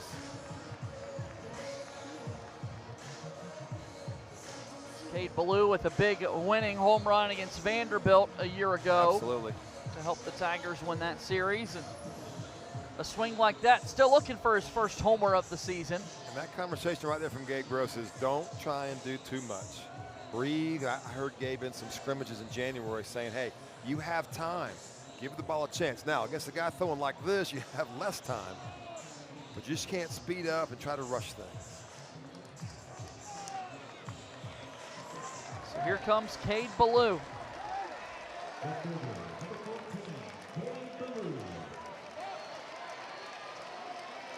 Game on the line for both teams. Something's got to give here in the ninth.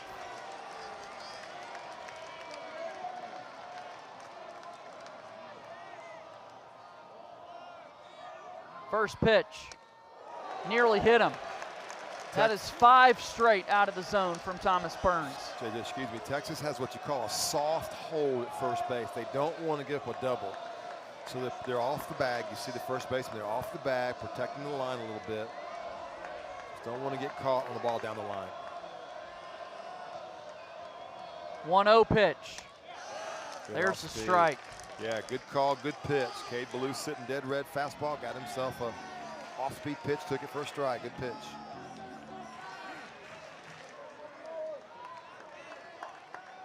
Got 2 outs in the ninth. Tying run at first. 1-1. High, ball 2. Burns is quick. And again, when you're quick, the arm is late. When you miss high because you can't finish, it's all about that rhythm. Just trying to slow down. Yes, it's a big atmosphere. Yes, you're jacked up, but you're a junior. You're a poised guy. You've been out there before. 2 outs, 2 balls and a strike. 2-1 pitch. Missed the zone, ball 3. One more ball, another freshman for Auburn. Taylor Belza is going to look like on a pinch hit for Auburn. I would not want to see Gabe Gross's lineup card right now. There's X's and zeros and red marks all over it. Using the whole bench tonight if Cade Ballou can find his way on the base. Carson Tenney, the catcher, letting Thomas Burns know he's made for this. He's got it. 3-1 count. Can't afford to, not an open base situation. You can't pitch around Cade Ballou. You got to throw a fastball. You got to throw it right down the middle.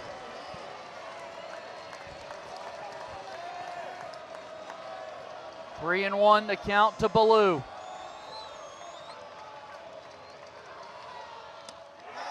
Ball 4. Back-to-back walks here in the ninth. And the tying run in scoring position. Same scenario as last night, although with 2 outs tonight. Last night it was a walk, a single, then the walk-off hit. Now it's 2 outs with a walk and a walk. And freshman Taylor Belza comes to the plate in the biggest moment of his freshman Auburn career. And we're going to see time called here by Coach Weiner, the pitching coach for the Texas Longhorns.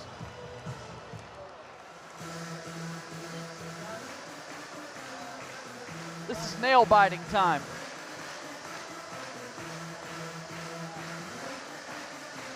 Taylor Belza, the freshman from Grafton, Ohio, getting a chance to pinch hit. He's got just 1 hit so far on the season. And the 1 hit he has went over the wall. Yeah.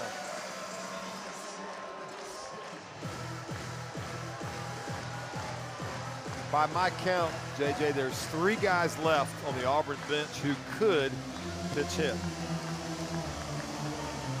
And between the 3, they have about 5 at bats. So it's getting down to the wire if Auburn happens to get into extra innings. Mark, For you now, think this series means something? Man, oh man, Texas just needs 1 more out. It's a huge win for these Longhorns, despite being such a celebrated program over the last 60, 70 years. This is a big win on the road if they can get it. Taylor Belza at the plate.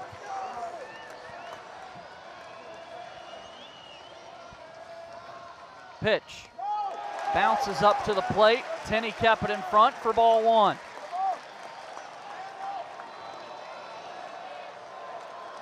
Auburn has a 12-game winning streak. You could see their numbers with runners in scoring position tonight.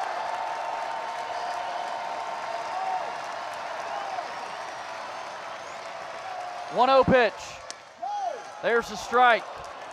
That's twice that Burns has done that on back-to-back at-bats. 1-0 count, take a little off, throw a breaking ball, well done.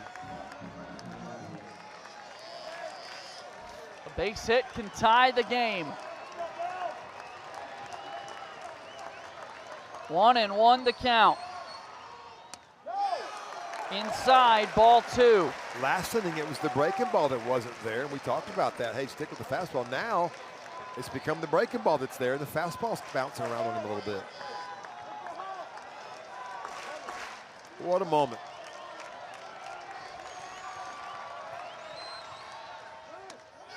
There's a strike. Pitch again, yeah. Texas a strike away from earning the win and tying the series. I think Burns has got to throw that pitch again. He's thrown it well. The last 2 batters, a breaking ball for strikes. Got a young guy at the plate. 2 balls and 2 strikes. High, ball 3.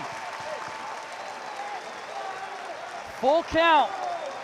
Runners will be moving with the pitch. Yeah, good speed with Mason McCrane out there. He will be moving on the pitch. Good time for an inside move, maybe for Burns.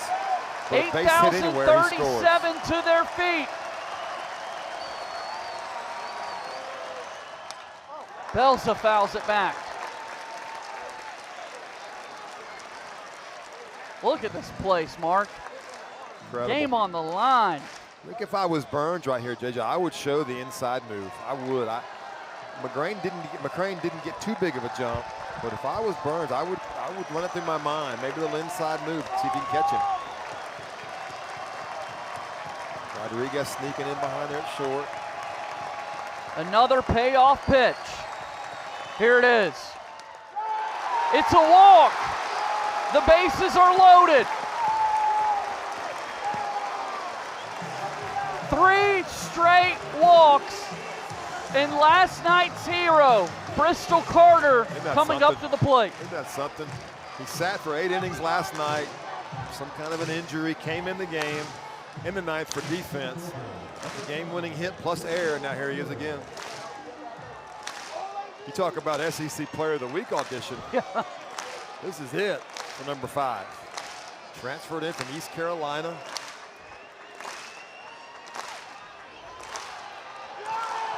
Time called. Pitch count. Ball 1. 1 ball and no strikes. Michael Holman, the second base umpire, was on top of it. Burns went too slow.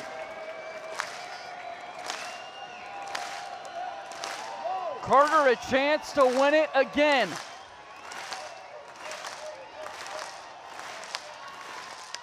Swing and a miss. Elite breaking ball. Late cut, 91 miles an hour. Good swing by Bristol Carter, but this wasn't there when it got to home plate. Bases loaded.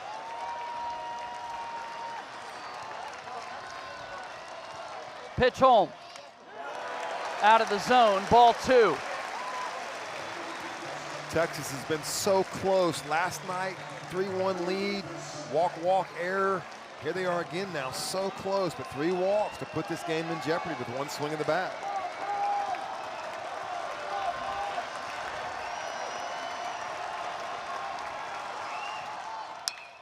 Carter down to third, fielded there, and Texas ends the game.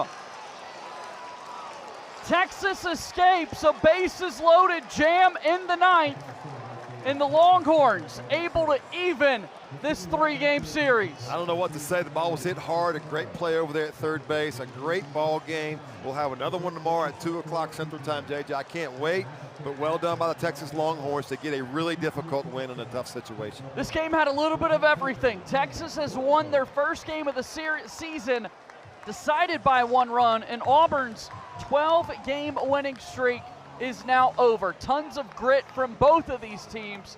And as you said, Mark, both games have been decided in the last at-bat. And both 1-run games. It'll come down to tomorrow on who can pitch better. Who will pitch better that will determine. Today, Texas pitched a little bit better than Auburn did. They got the win. Unbelievable game. Back and forth we went.